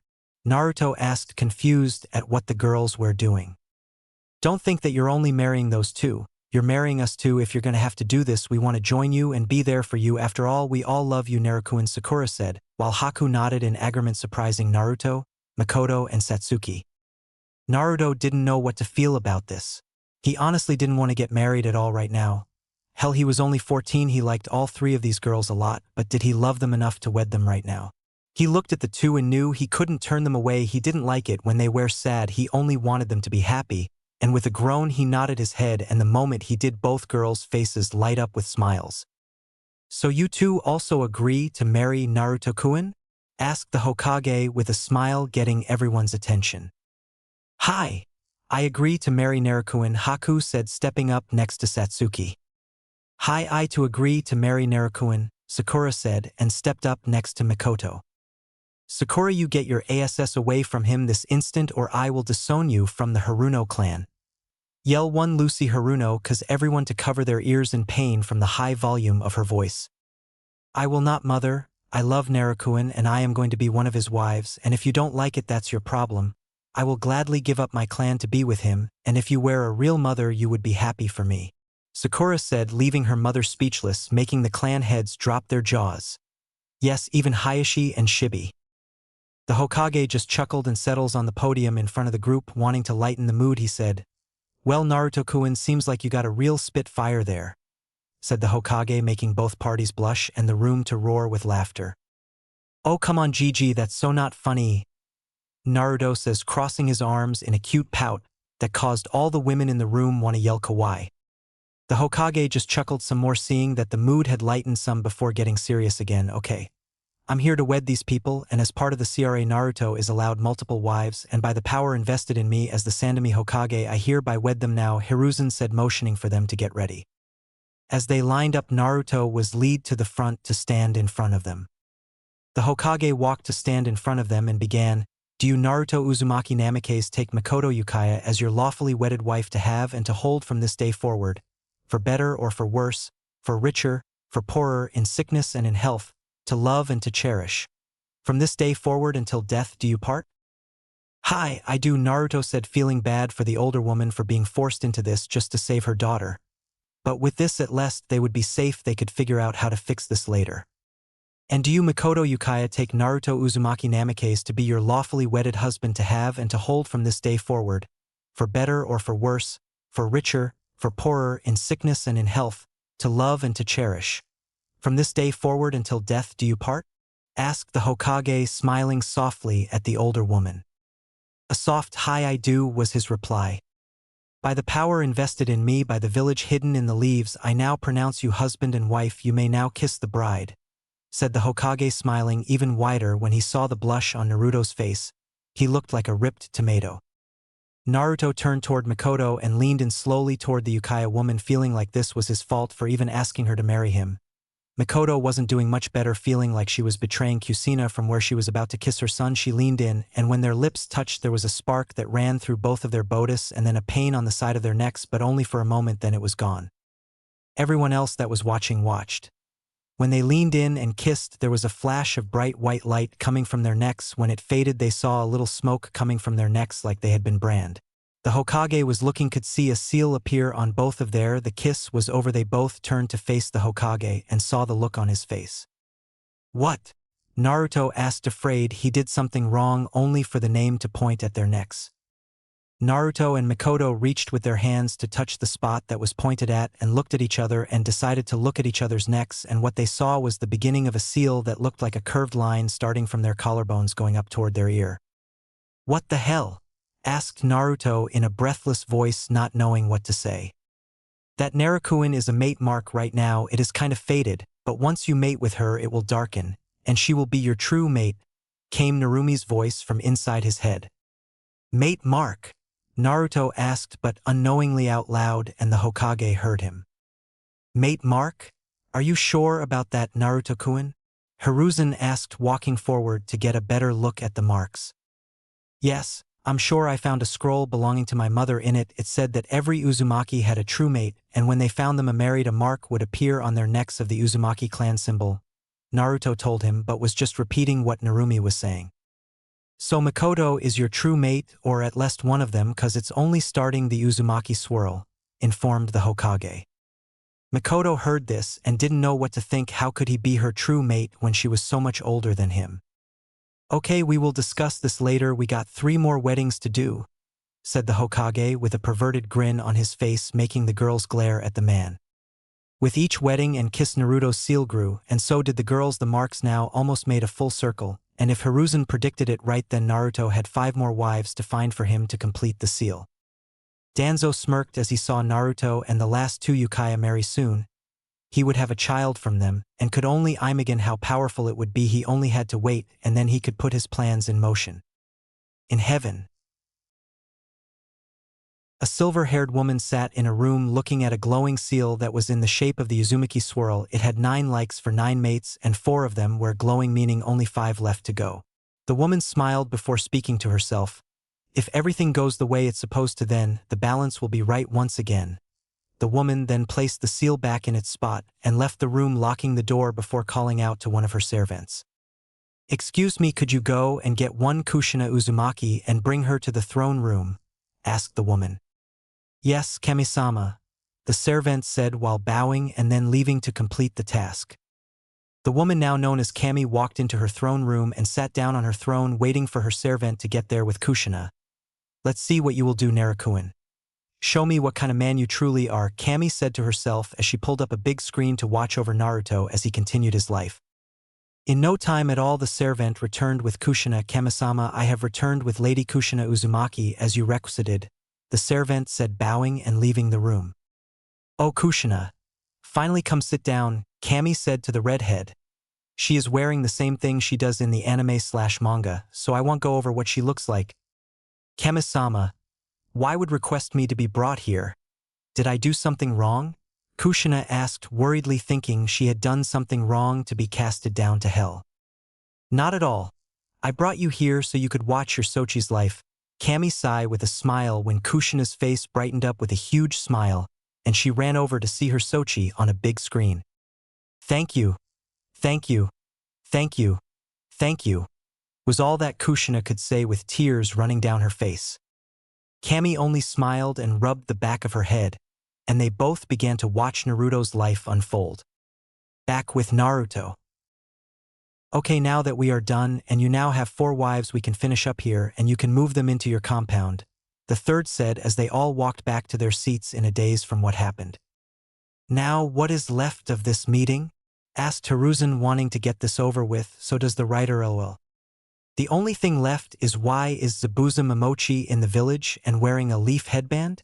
asked Hamura, looking toward the ex-mist ninja. "Well, that's simple. He joined the Leaf along with his daughter that just got married to Naruto-kun. He has agreed to start a program to train anyone that wants to learn Kenjutsu. Also, I have talked it over with him and he has agreed to help me create a group of our own 7 swordsmen," the Hokage said, getting surprised gasps and a hell yeah from Naruto. "When will this program be starting up?" asked Danzo, thinking he could get some of his root members in the program, then have them teach the others. "Not till after the exams," the Hokage said, catching Naruto's attention. "Exams?" Naruto asked. "Yes, the Chunin exams are in 3 months, so you better start training," the Hokage said, watching Naruto and his team turn and look at the sadistic smiles on Kakashi's and Zabuza's faces, making them start crying anime tears. "Gigi, you hate me, don't you? Now they're gonna push our training even harder than before. I don't know if my body can take anymore," Naruto said as he fell to the floor on his hands and knees while the clan heads and Hokage chuckled at the poor boy. "Okay, meeting adjourned. Naruto, meet me in my office to get the keys to your house," Hiruzen said as he walked out the door as everyone filed out of the room. Hokage's office.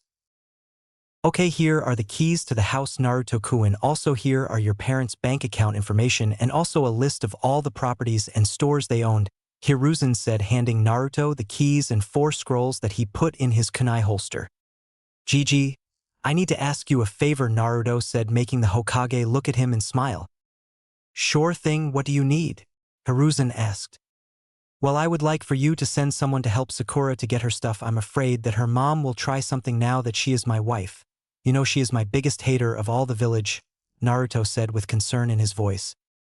"I'll go there with her myself," said Hiruzen with a smile.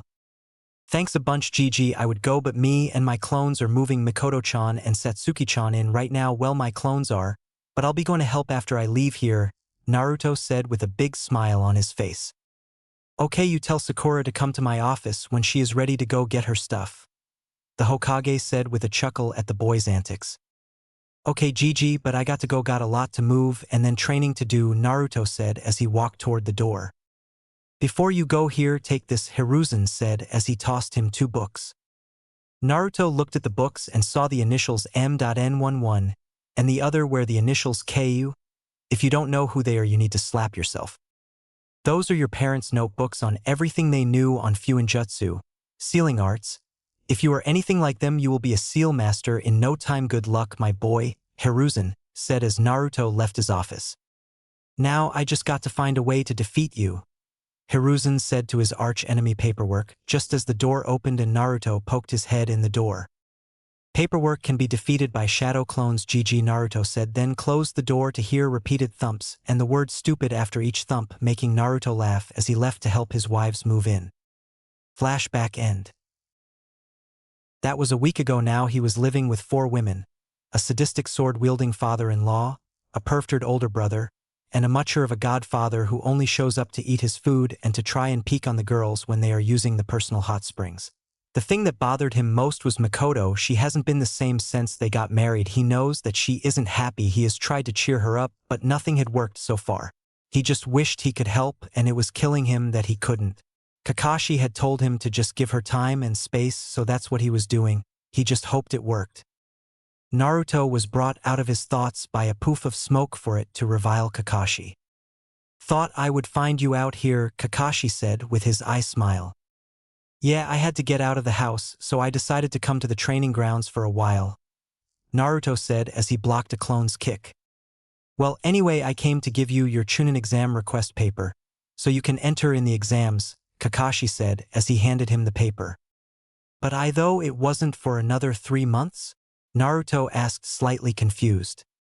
Oh, it isn't, but I went ahead and signed you up for it and figured you could go ahead and fill those out and turn them in now, and we could just worry about training the entire 3 months, which by the way it starts tomorrow, Kakashi informed him. Flashback.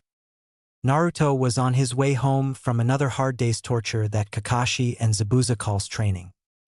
He could feel every muscle and bone in his body screaming at him for rest. His cloths were soaked in sweat and dirt, and his stomach was growling for something to eat. He had just came through the front gates when he noticed that his front door was open. I wonder why the door is open. Did one of the girls leave it open? Naruto thought to himself as he walked in the house, closing the door. Hey, I'm home, Naruto yelled out as he took his shoes off and made his way into the living room. Hey, Narukuin. In the kitchen came a sweet voice that Naruto came to know as Makoto's. Naruto made his way into the kitchen to see the woman sitting at the dining table with a cup of tea in her hands, wearing a blue bathrobe with the Uchiha fan on the back. Hey Miko-chan, how was your day? Naruto asked with his foxy grin plastered on his face, causing said woman to smile in return. Well, it was good till about an hour ago when we had some uninvited guest in the house, Makoto said, causing Naruto to gain a shocked look on his face. But before he could say anything she continued, but don't worry, I was able to run him off and I already informed the Hokage about it, the raven-haired woman finished. Who was it? Naruto asked, feeling his anger rising. I don't know. I just got out of the shower and came downstairs when I saw him in the kitchen. He had on a white umbu mask with the root symbol on it, Makoto informed the blonde. I wonder what one of Danzo's men were doing here? Was anything missing? Naruto asked, sitting down at the table smelling the tea the woman was drinking. If he was right, it was sencha tea. It was bitter, but after adding honey it was really good. No, nothing was missing or broken. I think that I came down too quickly, and he didn't have time to do whatever they had planned, Makoto said, taking a drink of her tea. Naruto shook his head that he understood and stood. Well, I think I'm gonna go take a shower to get cleaned up, then we can go get something to eat if you want, Naruto said. Turning his head to look at the woman, he noticed she had her head down, looking into her cup of tea, thinking that she was back to not talking to him again. He let out a breath and went up to take a shower. Makoto was sitting at the kitchen table, rubbing her legs together, trying to figure out what was happening to her. She heard what Naruto had said, but couldn't talk back due to being short of breath from the rising heat. She let out a small moan. She could feel her panties becoming soaked. Her mind was becoming fogged. She needed to find a way to release the building pressure. She slid her right hand underneath her bathrobe, and between her thighs she felt how wet her panties were. She started rubbing her clit. Her left hand went to her left breast, pulling it out and pinching her nipple, making her let out a loud moan. She could feel the fire continue to build. She need release. She stood to go to her room for her toy. Just when she was about to leave the kitchen, she heard the shower turn on. Naruto is in the shower. He could help me. I'm sorry, Naruto, but I can't take this feeling any longer. I hope you will forgive me. Makoto thought to herself as she turned heading upstairs toward the shower room where her prize was waiting on her. Naruto was in the bathroom undressing, thinking of how he could get Makoto to open up to him. Boy, is he in for a surprise. He let out another long breath and stepped into the shower and turned on the water and rinsed off and began to shower. He soaped up his hair, and when he leaned in to rinse his hair, he felt a pair of arms wrap around his waist. Naruto screamed. Flashback Kia, haha, I know I'm evil for those that wanted a lemon, but for now we are going to focus on the story. Lemons will be later. It turned out Makoto had been dosed with an aphrodisiac, and the only way to get it out of her system was to make her reach her release. Naruto felt bad for what happened, but it was the only way. He had even taken her to the hospital and had the third meet them there, and they told him to take her home and help her. It was the only way, but that he would look into who was behind it. But since that day thing between him and Makoto had gotten better, she knows that he feels bad for what happened and that he feels their first time together was ruined, but she knows that instead of it been just sex, that he had made love to her, and the marks on their necks prove that from it been fully colored in on both their necks. We find our blonde hero walking through the streets toward Team 7 training grounds to meet up with his two teammates/wives for them to walk together to the exams. Kit, are you ready to get these exams over with? Came a voice inside his head. What? Oh, it's you, Narumi. Where have you been? Naruto asked while walking the roads in daze. Sorry, Naruto, but I have been resting to gain my power back since you did use quite a bit of it on your mission to wave, Narumi said with a hint of irritation in her voice. Yeah, sorry about that, but you know I kind of lost it when that creep said what he did, Naruto explained sheepishly. Yeah, just get this exam over with and come out the winner, and I'll forgive you, all right, Narumi said with a grin on her face. You got it. I'll blow the rest of the participants out of the water, believe it, Naruto said with giving her a mental thumbs up, causing her to giggle. A training grounds 7. Naruto walked on to the training grounds to see his two teammates waiting on him. Hey guys, sorry I'm running a bit late, Naruto said while walking up to them. It's okay, Naruto-kun. We just got here to had to pick up some food for the house. We were running low, Sakura said as they all started toward the ninja academy.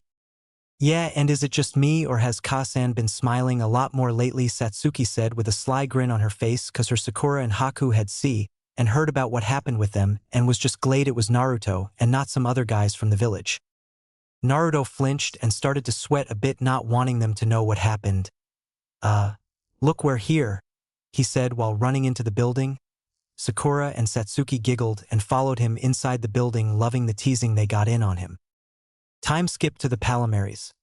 I'm skipping past the first parts of the exam cause we all know what happens if you don't, then please go look it up. The second exam had ended just 10 minutes ago. Now all who passed the second exam was now standing in Tower Main Hall. Those teams were Team 7, 8, 9, and 10, a team from Suna and a team from Mist and the New Village of Sound. Naruto smiled thinking about his team taking out a rain team and walking away with the scroll they needed and making it to the tower within the next day, so that left them with 3 days to rest, and now they have to face each other in one-on-one matches to see who goes on to the finals. His team were rested and ready for the challenges ahead. Chapter 5. The Test of Will. We find all the Genin participants standing in the main hall. The Hokage had just explained the true meaning of the Chunin exams and that there was going to be preliminary round because there were too many participants for the finals. As the third Hokage finished his speech, a Jounin jumped to the center of the room. Please allow me to take over, Hokage-sama, the Jounin said with a sickly cough. Very well, you may proceed, Hey-8, the third said as he stepped back to watch the matches that were sure to be good. Okay. Listen up, cause I'm only going to say this once. Hey-8 started before there was a loud sound of stone grinding against stone as a big screen came out of the wall. As you can see behind me is a screen. There will be names flashing on it and will chosen at random. You can end up fighting someone from another village, or you can end up fighting a team member. Hey-8 took a moment to let that sink into their minds as he coughed a few times. I don't want to type in every time he coughs or I'd be up all night typing this. As the young ninja took in this information, they looked around the room wondering who they would be matched against. Oh man, I hope I don't get matched against that redhead from Sand, thought Kiba. Alright, it doesn't matter who I get matched against, fate has already chosen me to win, thought Niji. Well, this is getting interesting, thought Naruto with a smirk on his face. Well, no matter who it is, I will give it my all, thought Sasuke. Now if you would all look at the screen, the names will begin to be chosen now, Hayate said, getting everyone attention. As they all looked at the screen, names started to flash across the screen, too fast for anyone to tell whose they were, till they stopped on 2 Niji Hyuga vs Rock Lee. Yes, I doing this because I haven't seen it done before. Niji looked over at his teammate with a smirk. This will be a easy match. Thinking he will win with ease, boy was he going to have a wake-up call. Alright, I get to show everyone what I can do with my flames of youth, screamed the green spandex wearing boy, causing everyone to sweat drop, wonder what the flames of youth was. That's right, Lee, show them your power of youth is made of, yelled the older clone, causing a cold shiver run down the spines of everyone in the room. Listen well, my child, stay away from those two at all costs, you hear me?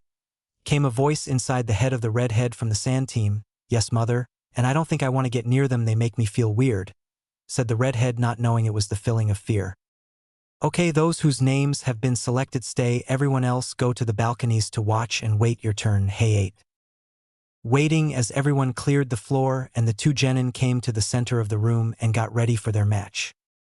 Give up now, Lee, you know you can't beat me, we have sparred a lot and you have never beaten me once, Niji said, trying to get his teammate to give up and exempt the fact that he couldn't win. Niji, today is the day I will beat you with my full power of youth. All those other times I wasn't using my full power because it is friendly spars, but today there is more on the line for me, Lee said, getting into his stance ready to begin the match.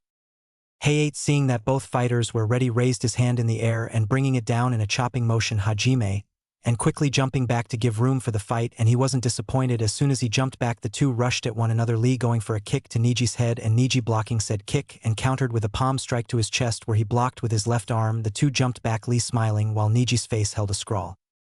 What's going on? The kick had more power behind it than it normally does, Niji thought. Lee, knowing he would get a shot in unless he could move faster, looked to his sensei. Guy-sensei, can I take them off just for this match? Lee asked, hoping that he would allow him to. Yes, I will allow this, but as punishment you will up the weight limit after the exams are done, the sensei, now known as Guy, said with a smile and thumbs up, causing Lee's eyes to water and smile. Niji, seeing Lee was distracted, took this moment to attack, not wanting to give a chance to do whatever it is he is talking about. So running forward, he swung his right arm out with his first and middle fingers out. He aimed for Lee's chakra points, but Lee noticed in the last second and jumped back, doing back flips and landed on top of the giant hands sticking out of the wall under the big screen, giving Niji a glare that could freeze even the Hokage in place. He bent down and slid his orange leg warmers down and removed the leg weights from his ankles and threw them at Niji, who ducked out of the way. And to think I was worried that the dobe had some kind of trump card to use against me, Niji thought, feeling stupid for trying to sneak attack his teammate until they hit the floor, making 2 huge holes in the floor. Now that I'm able to move freely, you will pay for that unyouthful move, Lee said, his voice dripping with venom, shocking everyone that knew the boy because they had never seen him mad before. Kakashi-sensei, how much weight do you think he was wearing? Asked Naruto. Well, if I know Guy, and I do, he is probably up to about 500 pounds. Kakashi answered with a lazy voice, but inside he was sweat dropping. Think that his rival was insane to put that much weight on a kid. Everyone turned back to the match, waiting to see what would happen next. They didn't have to wait long when Lee vanished and next appeared in front of Niji to deliver a powerful punch to Niji's stomach that made him double over and spit up blood before it sent him flying into the wall on the other side of the room. Everyone watching was shocked. No one could even see him, only the Jounin, Naruto, and Sasuke. What the hell was that just now? I couldn't even see him move just now, Kiba said, cause all other genin to nod. That is the results of busy brows training. I know because I also trained with him, although I am faster than him, Naruto said with a smirk, knowing he would get the green beast started. Hey, I heard that, and you know I won that race, you blonde leprechaun, Lee said without taking his eyes off of the spot Niji hit. Naruto's left eyebrow started twitching as he gained a tick mark on his forehead. What the hell did you just call me, green bean? The blonde yelled while hanging over the railing, while shaking his fist at Lee, caused said boy to snicker along with everyone else. Lee got serious when he heard movement from within the dust cloud from the wall. He sent his teammate into a moment later. Niji came out of the said cloud holding his stomach with blood dripping down his chin from both corners of his lips. Lee was the strong all along, then our matches meant nothing, he wasn't fighting at his full strength, Niji thought while grinding his teeth together in pure anger. Who do you think you are? Have you just been playing me the fool this entire time? Hiding your strength, did you think I was that far beneath you that you didn't spar with me with your full power? Niji said with his voice filled with so much venom it could freeze the most hardened shinobi. No, Niji, I merely gave myself handicaps to make myself stronger, and this is the result of my youthfulness, Lee said, getting into his fighting stance. So let me show you my true will and end this now, Lee continued as he crossed his arms and closed his eyes and began to focus. What, this kid can open the inner gates? Kakashi said in shock, looking over at Guy. Yes, that's right, he can open up to 5 gates right now, but he won't need any more than 3 to beat Niji, Guy said while watching the match. Gate of opening. Open, Lee said as his chakra exploded out of him, causing Niji to put his arms in front of his face to block the wind blowing past his face. Gate of healing. Open, Lee continued. Niji could just look at his teammate in complete shock. Gate of pain. Open, Lee yelled as his skin turned red and his hair stood up into a spiky look. Think Dragon Ball Z. Here I come, Niji, let's end this, and maybe you will open your eyes and finally see that fate is a load of shit and you can finally move on and be the teammate I know you can be, Lee said before taking off so fast the floor broke apart in huge chunks. Niji saw this and his eyes widened. I need to try and block this attack or I'll lose this match. Niji then tried to start spinning to get his defense ready, but before he could start to spin he felt pain run through his body like nothing he has ever felt before. Glancing down he saw Lee with his fist buried in his stomach again, then his eyes started to water up and started to go dark on the edges and slowly closing to the center. But the pain wasn't over yet. As Niji was in the air, Lee jumped up into the air above him and stomped on his back, sending him into the wall again. As Lee landed he jumped to the opposite wall, using it as a springboard. He shot at Niji in blinding speeds and hit Niji in the back with a crushing punch that rendered the boy into sweet unconsciousness. Everyone was stunned into silence. After a moment Hayate jumped down and checked on Niji. After a moment of silence. Winner by knockout, Rock Lee. Everyone started clapping for the boy. Alright Green Bean, you totally kicked his ass. Came the voice of Naruto, causing the boy's face to break out into a huge smile as he walked up the steps to join the sensei. After a moment to let things to settle down, the screen started shifting through names again before it stopped.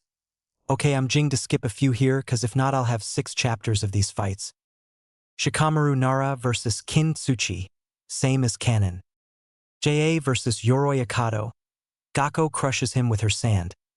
Yes, Femgara, can't think of a good fem name, it's hard, so I'm going to just shorten it.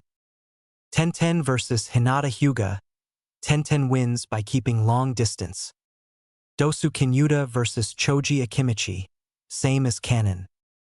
Ino Yamanaka versus Temari, winner by knockout Temari. Sakura Uzumaki versus Misumi Tsurugi. Naruto turned to his wife and nodded to her, and she smiled and gave him a kiss, then jumped to the arena to face her opponent. Misumi saw who he was facing and he smirked. Think he would end the match with his bloodline. Are both fighters ready? Hayate asked, raising his arm.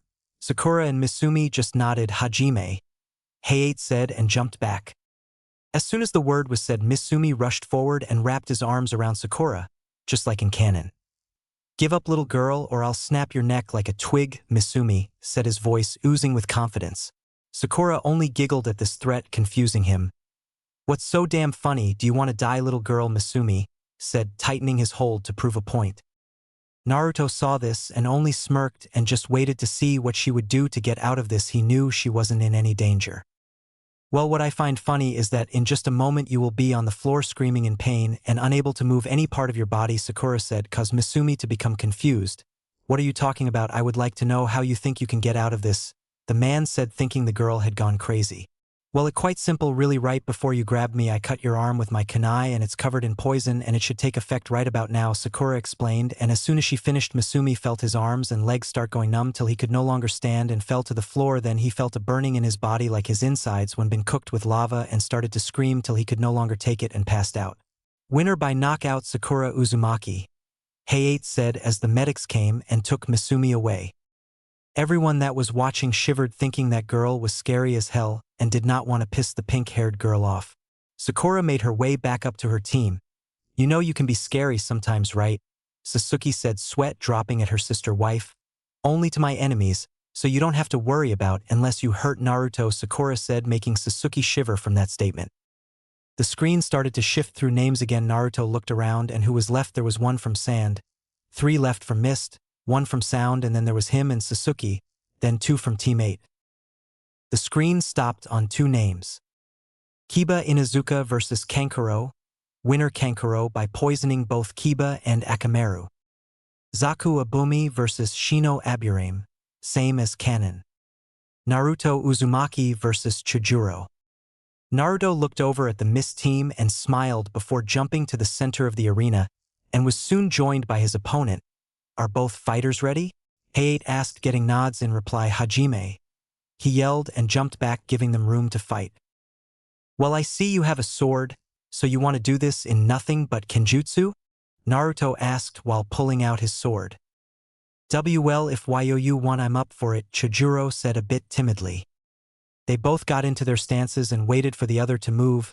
I did not give Chujuro his sword, he only has a regular sword at this time. As if reading each other's mind, they took off at the same time, clashing blades, causing sparks to fly, and then started to move at speeds that even the Jounin had trouble following the movements. They jumped back to get room between them. You're not bad, Naruto said with a smile.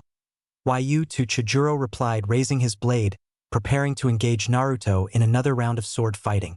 Naruto raised his blade above his head and brought it down in a slashing motion, firing off a wave of chakura at Chujuro. The said boy didn't expect the attack and was too late to get out of the way and got caught in the blast and was sent into the wall. Chojuro pulled himself out of the wall and looked at Naruto with widened eyes. How do you know how to do that? That is a samurai attack. Naruto raised his eyebrow at that remark. What are you talking about? That is a Uzumaki technique the samurai stole that from my clan. We were the creators. It is a move called Uzumaki style wave splitter. Naruto informed the Mist Ninja, causing not him but others around the room to gasp at that information. Many around the room couldn't believe that the samurai would do something like that, and them always talking about honor. How about I show you some more of my clan's kenjutsu and you can see that we were the creators of the best sword techniques ever seen, Naruto said, getting into the Uzumaki kenjutsu stance, causing Chojuro to follow suit, and as if a silent message had been given among them, they both shot toward one another at Jounin speed and clashed their blades, each pushing to get the upper hand. Naruto pushed and lowered his upper body to get under Chojuro's guard and pushed, making the Mist Ninja stumble back and lose his balance, Uzumaki style. Whirlpool slash, Naruto yelled out and began to spin while holding his sword out in front of him in a horizontal position, turning himself into a spinning meat grinder. Chojuro quickly corrected his stance and brought his sword in front of himself to guard himself against the attack, but the force of the spin was too powerful and it knocked his blade away, and he received 3 cuts, one on his right thigh, one on his left arm, and one on his side. He jumped back out of the way of the slashes, causing Naruto to end his attack. Those are some deep cuts. You got better quit now before you bleed out. I don't want you to die just for this match, Naruto said, hoping that he would heed his advice and forfeit the match, but sadly he was mistaken. I'll keep fighting till I pass out. I have too much counting on these exam to quit now, Chojuro said with the look of determination in his eyes. Naruto lowered his head and let out a small breath and shook his head. Well, I'll end this now before you die from bleeding out. Naruto raised his head and Chojuro took a step back. Naruto's eyes changed from blue to purple with 6 black rings. Almighty push, Naruto said, raising his hand out and pointing it at the Mist Ninja, causing him to be sent flying back. He landed on his back, flipping over and over till he finally came to a stop. Letting out a grunt of pain, he slowly started to get up. Then he saw Naruto in front of him with his sword pointed to his neck. Give up or die, Naruto said in a cold voice. Chojuro grinded his teeth but knew he was beaten, lowering his head. I give up, he said in a low tone. Winner Naruto Uzumaki, Hayate announced, getting cheers from Team 7 and clapping from the rest. Naruto made his way up to his team where he was met with hugs from the girls and a pat on his shoulder from Kakashi. Nice work, Naruto, you have really grown, haven't you? Kakashi said with a smile. Well, with all the slave driving you did to us, how could we not get stronger, Naruto said with a tick mark on his head, causing Kakashi to sweat drop. Listen up, will the final 3 contestants come to the floor, Hayate said. Sasuke and the 2 Mist Nin came to the floor. I'm only going to ask this once. Will anyone join this match to fight a tag team match? This will go to your credit when the promotion to Chunin is brought up, Hayate said, waiting to see if anyone would step forward. Naruto, knowing Sasuke would have to fight both of them alone if no one stepped forward, so he jumped the railing to land next to Sasuke, causing her to smile, knowing he always had her back. Okay. Now that we have a 2-on-2 match, the same rules apply. Are both teams ready? Hayate said, looking at both teams, receiving nods. Hajime, he said, jumping back, waiting for the last match to begin. My name is Naruto Uzumaki. What are your names? Naruto said toward the 2 Mist Ninjas. My name is Utakata and this here is my teammate Kiri. It's nice to meet you and I hope you give this match your all, Utakata said with a smile. Naruto smiled and nodded back. This here is one of my wives Sasuke Uchiha Uzumaki. They all nodded and slipped into their stances. Naruto and Sasuke activated their dojutsus. They both wanted to get this over with. They were tired and needed some rest, and the only way they could get that was to finish this match fast. The two mist ninja felt Naruto and Sasuke's power rise to great heights, and it unnerved them greatly. Inside Utakata, this tailed beast was screaming at him to run from the blonde one, and next to him Kiri was shaking. He was a sensor and could fill their chakra levels, and they were through the roof. There was no way they could take on these two and win, but he knew he had to try. Well, shall we get this party started? Naruto asked before rushing at Utakata and sending a punch at his face. Utakata, sensing it coming, bent backwards, barely dodging it, continuing it into a handstand, and sent a mule kick towards Naruto's chin, making him backflip to dodge the kick. You're not half bad, you're quick on your feet, I give you that, Naruto said with a smile. Utakata smiled himself. Yeah, I might be fast, but I have a feeling you're holding back, he said while looking into Naruto's eyes to see if he could catch anything that would verify his suspicions. Well, that is indeed true, you see, because of all my training I could go toe-to-toe with Old Man Third if I had to, Naruto said, shocking Uchiha. That's utter bullshit. You really expect me to believe that? Uchiha screamed, refusing to believe what he said was true.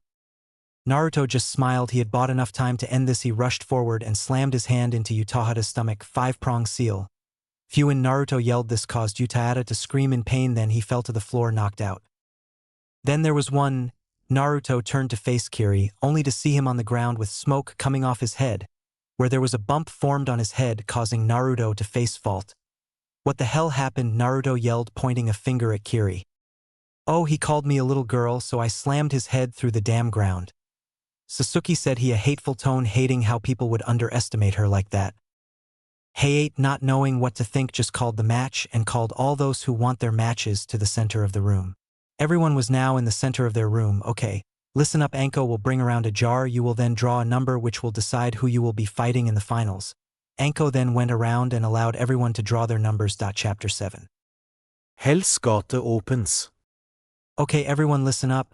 Everyone that has won their matches, I want you to line up in front of us and to take a number from the box that will be passed around shortly by Anko here. You are to hold on to the number until everyone has taken one from the box. Then I want you to tell me your number going from the right to the left. Hiruzen Sarutobi said while puffing on his pipe. Everyone that had won their matches slowly made their way down to the area to stand in front of the third Hokage and the three Jounin that were setting up the drawing for all the Chunin hopefuls.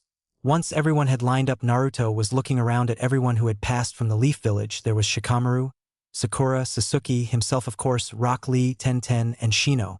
From Sand Village, Gaa, Temari, and Kankuro. From the Sound Village, Dosu, and that is all that passed. Anko brought the box to the start of the line Kankuro, and then it followed on down the line till everyone had a number. Okay, from right to left, tell me your numbers, please, Hayate said as he picked up a marker to write on the whiteboard in front of him. Kankuro, I have number 5. Temari, number 10. Gaa, number 11. Dosu, number 6. Rock Lee, 1. Tenten, 3. Shino, 4. Shikamaru, I'm number 7, troublesome. Naruto, 2. Sakura, number 8. Sasuke, 9. This is the order you will be fighting. Look at it and remember it well, because if you win your match you will be taking on those who win theirs. You will have 1 month to prepare for your matches. Those of you that come from other villages, you can stay and train here or return to your own villages if you so wish. Train hard and good luck to each of you in the finals, the third Hokage said before dismissing everyone and leaving to the tower. All genin then left with their own groups, the head out to look for someone to train them for the finals. It was going to be a long and hard month to prepare for the fights ahead. Naruto left the tower and was on his way back to his compound to shower and eat a good meal after spending 5 days out in the forest, and that tower he was in need of a good rest. He would start training tomorrow, but for the rest of the day he was just going to rest and spend time with his wives and rest. Naruto came in the front door of his compound to find Mikoto sitting in the living room reading a familiar orange book. Naruto, not expecting her to be into books like that, stopped dead in his tracks with his chin hitting the floor and his eye growing wide. WWWSHTT was the only thing he could get out, catching Mikoto by surprise. Naruto, you're home. Makoto stuttered while rushing to hide the book. Yes, I'm home, and please tell me you weren't reading one of Pervy Sage's books, Naruto said with his eyes squinted look at her accusingly, making her start to sweat. USC, I was just looking at your B-book case and found like 5 of these books and I was just seeing what they were about, Makoto said, hoping he would take that excuse. Well, it looked like you had it halfway read to me, so now I know I married a pervert, Naruto said, while smirking, knowing what kind of reaction he would get from that comment, and sure enough he got what he wanted. What NNO I'm in not, Makoto exclaimed with her face turning so red she resembled a ripe tomato. Oh really, then why do you have a bloody nose then? Naruto said, trying to hold back the laughter that was building up. What? She exclaimed and quickly whipped at her nose, her fingers coming back stained red. Upon seeing that, she just dropped her head in embarrassment at being caught read such a book. Hey, it's okay, I don't mind, just so you know the 2nd and 5th books are the best ones, Naruto said, caused Makoto to snap her head up at him, which caused him to burst out laughing. What? You mean you've read all these and you're giving me a hard time for just reading a bit of the 1st book? Yubaka, Makoto said and bashed Naruto on top of the head.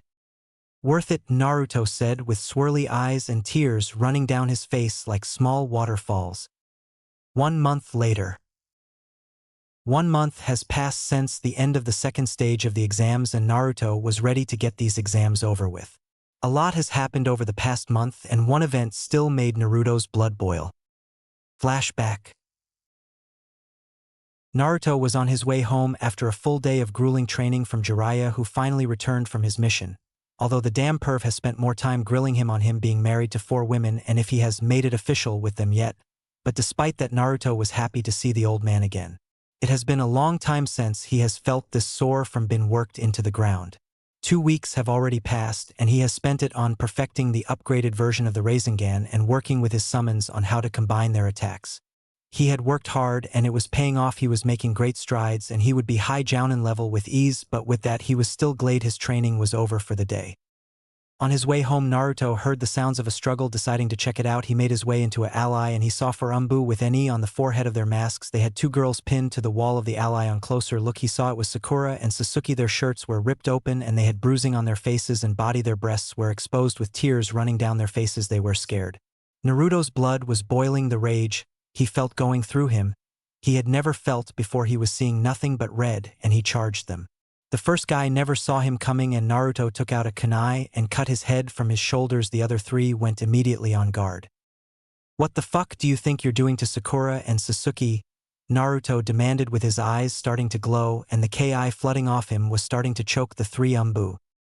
Well, we gave them a little something to help them to be a little more giving. It should start taking effect in just a few more minuets, then we plan to pass them around till we have all had our fun. It's to ensure they both end up with child. Lord Danzo has grown tired of waiting for you to impregnate them, so his is taking steps in ensure they bear children with their Kekkei Genkai to return power to the Hidden Leaf Village once again.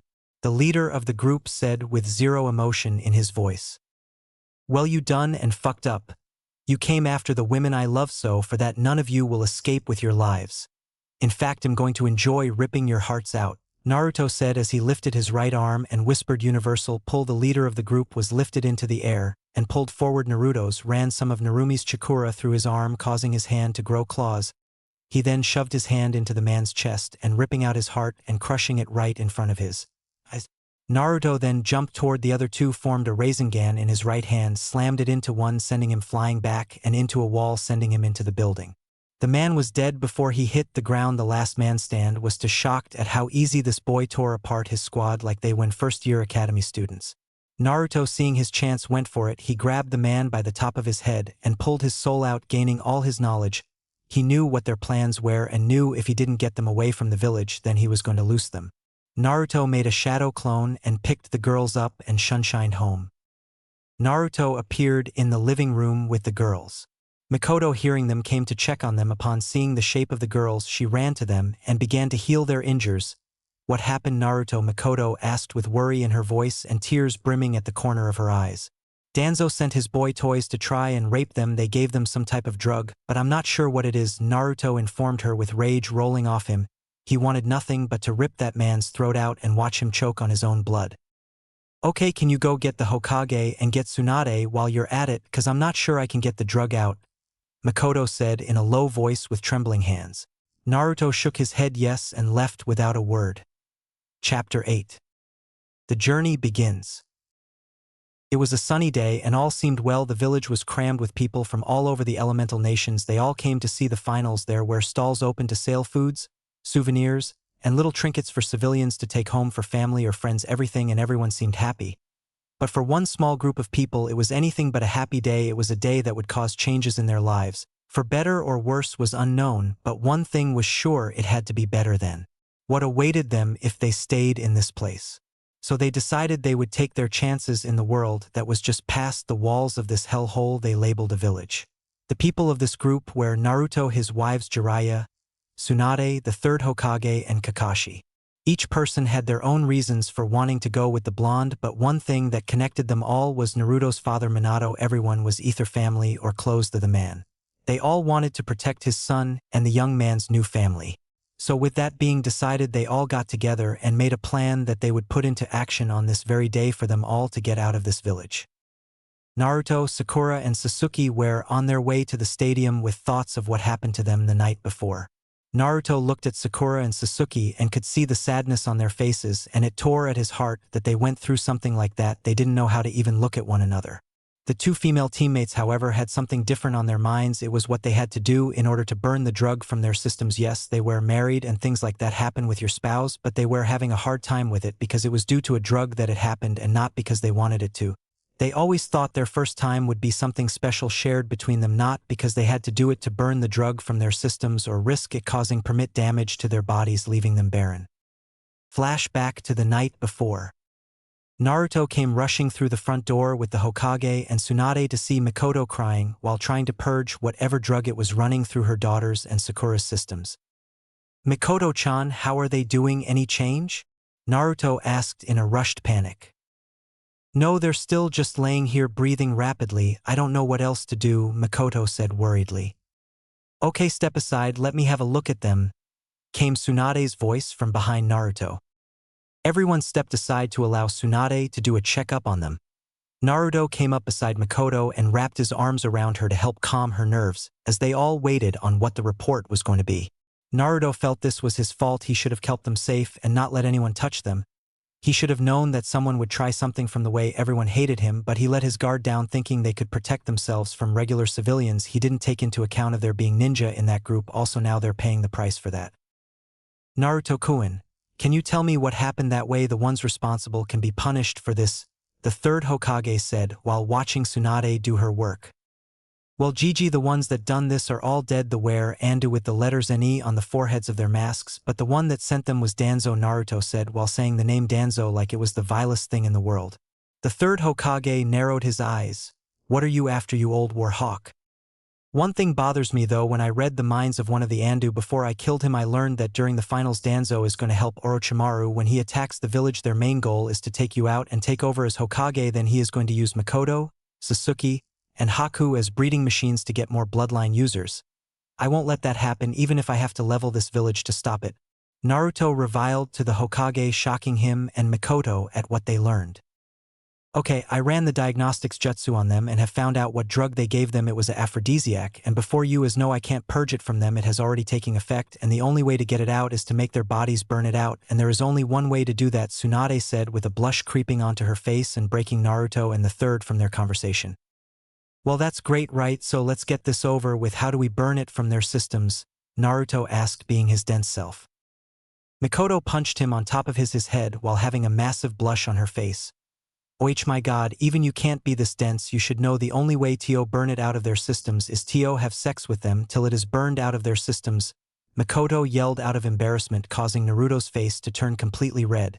The third blasted back from a massive nosebleed and passed out, and Tsunade was covering her face with steam coming from her ears from embarrassment. "Www, what ddddd do you mean?" Naruto barely got out, starting to sweat and his mouth going dry. "She is correct, Naru. You will have to take them to the bedroom and have sex with them to burn it from their systems, and I'm afraid you don't have a choice. If you don't and we leave them like this, it will go away on its own, but it will leave them barren, and they will never be able to have children." Tsunade explained to Naruto the importance of getting that drug out of their system. Naruto lowered his head, his hair shadowing his eyes, and got up, walked over, made a shadow clone, and picked the girls up and carried them to his room, leaving everyone in the living room alone. You know, it's a shame it happened this way, but I can't say I'm not proud of him, came the pervy voice of the third as her let out a pervy giggle, making the two women in the room grow tick marks. You pervert, yelled Tsunade as she started beating the old man, leaving Mikoto to her own thoughts. I remember when I was dosed with that. I went into the shower on Naruto-kun, scaring him, and then later we made love after we found out they couldn't do anything at the hospital.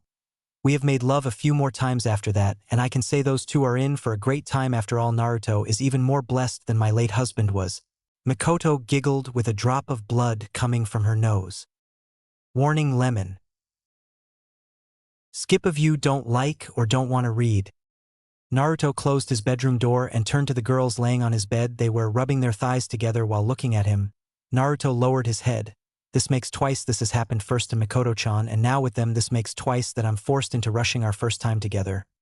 Naruto is brought out of his thoughts when he felt two pairs of hands grab his shirt. Naruto-kun, please help us, this is driving us crazy. We need you to give us release, please, Sakura said with her and Sasuke's faces flushed from the arousal that was flooding their bodies. Naruto couldn't help but blush. They both looked so beautiful right now, and the tightening of this pants was proof of that. Naruto wrapped his arms around them and leaned forward and planted his lips on Sakura's wrist and started kissing her. They wrapped their tongues around each other's while his right hand found her plump ass to grab, making the said girl release a long moan. Then he switched and kissed Sasuke while he worked her ass cheeks with his left hand. After a makeout session, he walked them back to the bed and laid them both down on their backs next to one another. Okay, ladies, I'll help you out no matter how long it takes, Naruto said in a husky voice, sending chills down the girls' spines. Naruto could feel that he was no longer in control. He was running on pure instinct right now. Looking at the girls laying on their backs, he leaned down, kissing Sasuke's sweet lips while moving his hand down between her juicy thighs to find her sweet spot and started working her clit. He could feel how soaked she was, proof know how much that drug was affecting her. He moved his right hand to find Sakura's clit, and he could tell she was just as wet as Sasuke was. He started working their clits, making both girls let out loud moans. He removed his lips from Sasuke's and moved down to her chest and began to nibble on her erect nipple. Her could see through her shirt. Both girls were moaning loudly and enjoying the feeling of getting their bodies worked. When Naruto bit down on Sasuke's nipple, she let out a scream as she soaked her panties further from her release. Naruto grinned at this and looked over at Sakura and went to her chest and found her perky nipple and bite down on it. As he upped the pressure and speed, he worked her clit, and in no time she let out a scream as she reached her release, soaking her panties. Both girls were breathing hard and their minds were completely fogged from the pleasure they were feeling. Sasuke sat up and started taking off her cloths, wanting Naruto to see all of her. Sakura, seeing this, followed her actions. Soon both girls were completely naked and Naruto couldn't take his eyes off them. He thought they were the most beautiful women in the wood. He thought that about all his girls, but right now these to have his full attention, and he was loving the way they looked. He wanted to taste them both but didn't know which one he wanted to start with first. Then a thought came to him and quickly made the familiar hand sign, and a shadow clone came in a burst of smoke. Before the girls could react, the wearer pushed back with their legs open, and Naruto and his clone went down and started licking at their clits, tasting their juices while pushing a finger inside them. Both girls had their backs bent as the pleasure racked their bodies, causing their minds to go blank. All they could do was moan and grip the blonde's hair. Naruto then removed his finger and pushed his tongue inside Sasuke's pussy, feeling her walls clamp down tight. He knew she was about to come, so he used his fingers to start working her clit, which pushed her over the edge, and she came spraying his face and chest. He then licked her clean. When he was done, he looked over at his clone and saw he was licking Sakura clean. Naruto got up, took off his shirt and pants, dismissing his clone. Sasuke sat up along with Sakura. They both looked at one another, then nodded their heads and got on their knees, and Sasuke pulled Naruto's boxers down. They noticed there were little foxes on them, causing both girls to let out giggles. Hey, don't laugh at my underwear, Naruto protested. Sorry Naruto, they're just cute. And thanks, the drug is almost completely gone, Sakura said, while looking at what sprang free from its cloth prison. It was 10 inches long, and at least 3 inches around. Both girls' eyes widened. Oh wow, he is so big, can this even fit in me? Sasuke thought before she leaned forward and licked it from base to tip, and worked the tip with her tongue, noticing a sweet taste coming from the slit on top. Sakura, not wanting to be left out, started to lick and suck on his balls, causing Naruto to squeeze his eyes shut and let out a grunt in pure pleasure. Sasuke, noticing this, started taking him in her mouth, and taking as much as she could. She got 7 inches before she had to come back up. She couldn't take it all. Damn Sasuke, that feels so good. Your mouth feels great. Naruto got out before he felt Sakura suck hard on his right nut. Sakura, that feels amazing. If you two keep doing this, I'm going to. Naruto began only to feel his balls tighten, and he shot his load in. Sasuke's mouth so much came out that she couldn't swallow it all. She let it pop out of her mouth, where he shot his load on Sakura's face and chest. Both girls looked at one another, and they began to lick his semen off each other. They both loved the way he tasted. Naruto seen this, and his member hardened again. He couldn't wait any longer. He picked both girls up, getting a squeal from said girls. He threw them on the bed and got on the bed and pinned Sasuke first. Sasuke looked into Naruto's eyes and knew he could no longer wait, so she kissed him to see it was okay and that she was ready. Naruto, getting the message, lined his member up with her entrance and slowly entered till he hit a barrier. Knowing it was her hymen, he looked her in the eyes and she gave the okay. Naruto then pushed, breaking it, and taking her virginity. Tears came to her eyes from the pain. "Are you okay, Sasuke-chan?" Naruto asked, worried he hurt her too much. "I'll be okay. Just stay still and give me time to adjust to your size. This is my first time," Sasuke said, hugging his neck. Naruto waited till he felt her move, taking that as it was okay. He started moving, causing Sasuke to moan in pleasure and some pain, but the longer he moved, the pain vanished, and all she could feel was pleasure. She felt so full, it was a feeling she had never felt before, and she loved it. "Sasuke, you feel so great, you're so tight, feels like you going to squeeze it off." Naruto got out through the cloud of pleasure racking his body. "Oh, Narukoi, please do me harder," Sasuke said while wrapping her legs around his waist. Naruto looked at Sasuke, seeing her trying to look away in embarrassment. Seeing this turned him on even more, and he gave her what she wanted. He increased his speed, and he was also giving it to her harder, and this caused Sasuke's moans to turn into screams. After a while of this, they were both reaching their end. "I'm about to see come in Narukoi," Sasuke screamed. "Emamita Sasuchan," Naruto grunted out as he continued to slam into her, causing the sounds of flesh slapping flesh to go through the room. "Let's come together, Koi," Sasuke said through moans. Naruto picked up his speed and strength and began to really slam inside her, causing him to hit her womb, causing Sasuke's eye to roll in back of her head. Naruto felt his balls tighten. "I'm coming, Sasuchan," Naruto yelled out. Then he released inside her, filling her womb to its max, causing Sasuke reach her limit. "I'm coming, Naruto Koi." Sasuke let out one final scream before she passed out from having such a hard release and burning the rest of the drug out of her system. Naruto laid Sasuke down for her to get rest. He then heard moaning and turned to see Sakura masturbating. Sakura had been watching Naruto stretch Sasuke to her limits, and she couldn't wait for her turn. Just then she let out a moan, making Naruto turn around and look at her. She spread her legs for him to see her better, making Naruto crawl over to her. He bent down, kissing her. He wrapped her legs around him and lined up. He looked her in the eyes as he pushed his hardened member into her. She then pushed herself up, completely sheathing him inside her. She let out a yelp of pain from losing her virginity.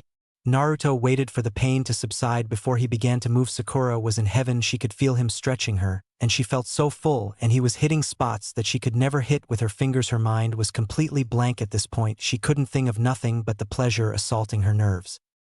Naruto couldn't believe it, but Sakura was probably tighter than Sasuke was. She was squeezing him so hard it was becoming painful for him, but he just couldn't stop. Even though there was some pain, she felt way too good to stop. He was beginning to pick up speed, and pounding her. He was going to last much longer at this point. When he was about to explode, Sakura screamed out, "I'm Kumaiming." That done it, Naruto's balls tightened, and he released inside her. It was so much that it started to leak out. Sakura soon passed out from the hard release. Naruto laid her down, and then took his place in between them, garbing the covers to cover them. Both girls rolled over, placing their heads on either sides of his chest. Naruto wrapped his arms around them, kissing them both on top of their heads, then fell asleep himself, not knowing that the three adults in the living room had heard everything, leaving one passed out from a nosebleed, one with a bright red face, and one Mikoto with a small nose bleed and a little drool going down her chin. Lemon over. "Sakura, Sasuke, I just wanted to say I'm so sorry that happened to you two. I should have been there to protect you from that," Naruto said, while bowed down to them, looking at the ground and breaking them from their thoughts.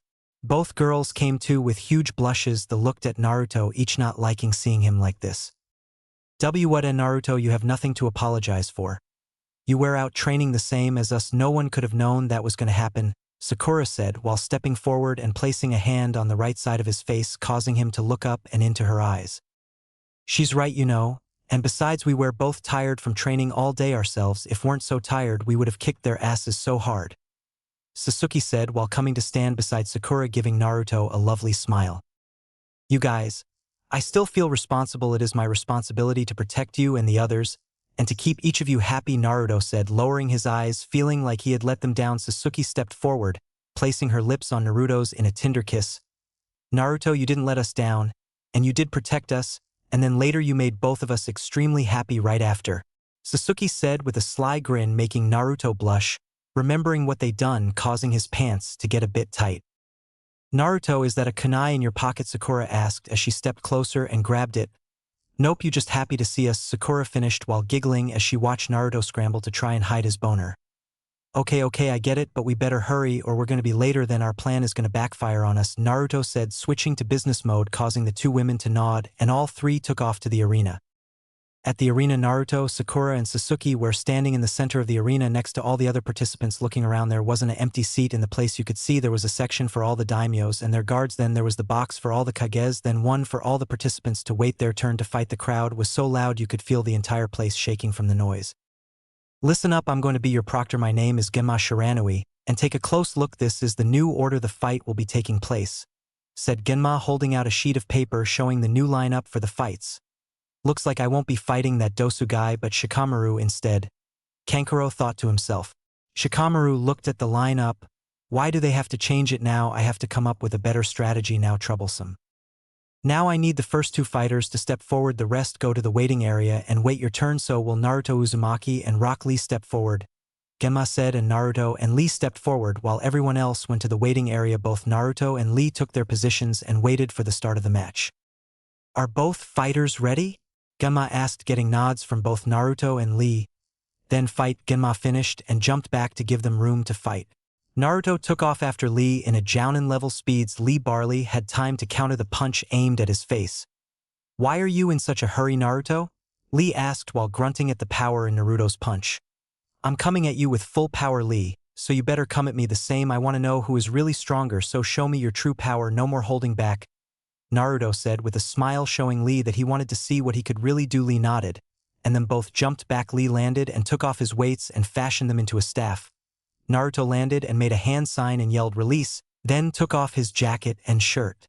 When they hit the ground, they left two huge craters in the ground. In the stands. Oh wow, he is always wear that much weight? Asked teammate Sensei Kurenayuhi with a blush on her face. Look at that body, I bet it is hard as steel. Yes, he has always been wear that much, he just recently upped his weight, Kakashi informed her, and the others around him. While giggling at the blush she tried to hide, making the blush to intensify. What weight has my student's rival gotten up to now? He was at the same as Lee, 500 pounds, Guy asked. Well, he has upped his weights to about 900 now. With the weights on he is faster than me, but with them off he would be as fast as his father now, Kakashi said. Step 1 complete. Who is the brat's father? Asuma asked, wonder who the boy's father was. That would be the 4th Hokage, Minato Namikaze. Came the voice of Jiraiya. Everyone turned to see said man and Tsunade walking over to sit down with everyone else. But I thought his son died the night the Kyuubi attacked, Kurenai said, shocked. Well, he didn't. His son is right down there about to show everyone his true power, and that no matter what this village done to him they couldn't break him, and it just made him stronger, Jiraiya said with pride in his voice as he looked at the fight taking place with a smile. Why wasn't we informed of this? Why hide it from us? Kurenai asked with anger seeping into her voice, shocking the other Jounin. She never acted this way before. What's the matter, Kurenai? Mad that they hide your fiancé from you? Tsunade asked with a teasing tone, causing Kurenai to blush and deflate. To answer you questions, though, he was hidden to protect him from his father's enemies, but that didn't do any good cause the boy lived in an entire village full of nothing but enemies, Tsunade said with sadness. Everyone then quietened down and turned back to the match with their own thoughts running through their mind. Back to the fight. Naruto and Lee were all warmed up now. They had been fighting hand to hand. Now it was time to get serious. Naruto brought his hands up and called out, Multi-Shadow Clone Jutsu, covering the arena floor in clones of himself. If you think you can beat me by numbers, you're mistaken, Naruto, Lee said before he took off in great speeds, swinging his staff, taking out the clones with ease till he hit the real Naruto, knocking him in the air. Lee then appeared behind Naruto using the dancing leaf shadow. Naruto looked behind him to see Lee floating in the air with him, and he grinned, caused Lee to become confused. That was a bad move, my friend, Naruto said. Then a clone jumped above them, bout, and done a quick set of hand seals, Wind-style wind dragon jutsu. Then it breathed out a huge dragon made of nothing but wind, and it crashed into Lee and Naruto, both sending them both to the ground, creating a crater 10 feet deep and 12 feet wide, kicking up a huge dust cloud, hiding the arena floor from everyone's view. When the cloud finally cleared, everyone saw Lee laying in the crater with Naruto standing next to him without a scratch on him. Lee opened his eyes and looked at Naruto with a smile. "Great fight, my friend. You got me by switching with one of your clones at the last second," Lee said before he passed out. Naruto looked at Lee and smiled at his friend. He had given him a great fight to where he had to switch to using jutsu just to beat him. He would have continued to use his taijutsu, but he need to save as much strength as possible. He would need it later. Winner Naruto Uzumaki Genma announced. The crowd was quiet at first, then they cheered. He could hear the ones from the leaf yelling things like he cheated, he should be disqualified, or just booing him. Naruto ignored him and left the arena for the waiting area. Kage box.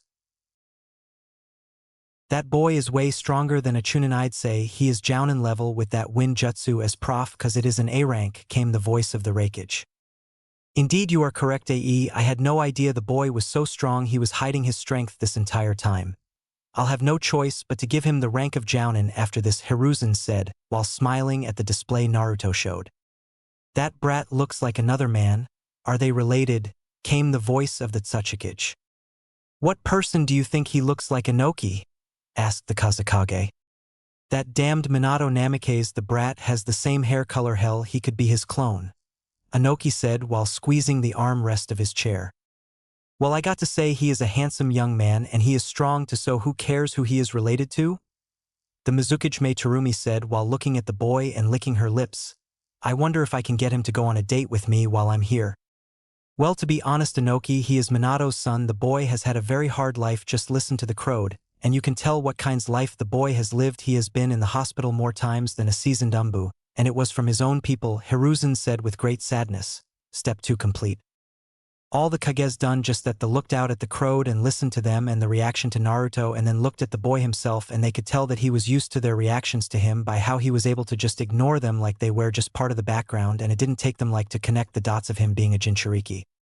"So he is a Jinchuriki, and if I'm guessing correct, it's the Nine Tails too," AE said while looking Hiruzen in the eyes, looking for any signs of deceit but couldn't see any from the old man. He just couldn't figure out why he would give them all this information when he knows they could use it against them if they so chose to do so. "That is correct. I'm afraid the last act that Minato-kun did before he died was seal the fox in his newborn son Naruto. And with his last breath he asked that the village see him as a hero for holding the fox back, but sadly they just saw him as the fox. So would you all like something to drink?" Hiruzen asked as he held up his hands, and Kakashi appeared with a tray with drinks on it as he passed them out to all the Kage. When they looked in their drinks, all but the Kazekage's eyes widened. Slightly they looked at the Hokage for a minuet, that they gave slight nods before they drank the drinks given to them and went back to watching the fights. The arena. "It's time to end this," Shino said as he held both hands up and sent all his bugs onto Tenten, covering her completely. She let out a scream and fell to the ground, having all her chakra drained from her till she passed out. Genma came out and checked her and saw that she had been knocked out. "Winner by knockout, Shino Aburame," Genma announced to the crowd, causing them all to cheer for the great fight. "Okay, can we have the next fighters come down?" Genma announced. "Crap, thee is moving too fast and I don't want to reveal too much to them, so I have to forfeit," Kankuro thought before he came to the railings. "Proctor, I forfeit, so just go on to the next match." The crowd started to boo for him not fighting his match very well. "Winner by forfeit, Shikamaru Nara. Can Tamari and Jay please come down for your match?" Genma called out. "Oh shit, what were you thinking, Kankuro? Shit, what do I do now?"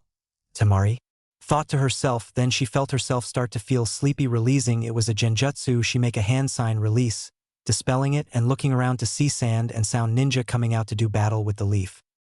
Naruto released the genjutsu and killed the nearest Sound Ninja that was coming at him. "Well, looks like it started. Better get the plan started," and rushed toward the Kage box. He jumped to the top of it just as all the Kage landed there as well, and a barrier went up to stop anyone else from getting in. "What is the meaning of this, Kazekage? Why are you attacking my village?" Hiruzen asked while the Kazekage had him held with a kunai at his neck. Now, Hiruzen-sensei, don't tell me you have forgotten me," the Kazekage said, letting out a laugh before he let go and pulled the cloak and hat off to show it was Orochimaru. "Well, sensei, how about we get this underway? But I'm feeling a bit outnumbered. I mean, there are 4 of you and only one of me after all. How about I even this out a bit?" Orochimaru said before he started going though hand signs mean while Naruto was hidden watching and readying a handful of seals. If this plays out right we will have 3 more powerhouses on our side. Naruto thought just as Orochimaru finished out his hand sign and stumped the ground and yelled impure world resurrection with a sickly grin on his face as 3 coffins came up out of the ground and the lids fell off revealing the first, second and fourth Hokages. Orochimaru stepped forward and was about to put some seals in them to put them under his control when there was a blinding light and when it cleared they were gone. Well Gigi it's time I hold up my end of the plan. Everyone turned to the sound of the voice to see Naruto standing off to the side going through a lot of hand signs before yelling out, Samsara of heavenly life jutsu. A green light shot out around the roof, then they saw the 3 Hokages get life back in their eyes as they began to look around. What's going on here? Asked Hashirama. Looks like my jutsu but it doesn't bring you back to life fully like we have been, Tobirama said as he inspected himself and felt a heartbeat.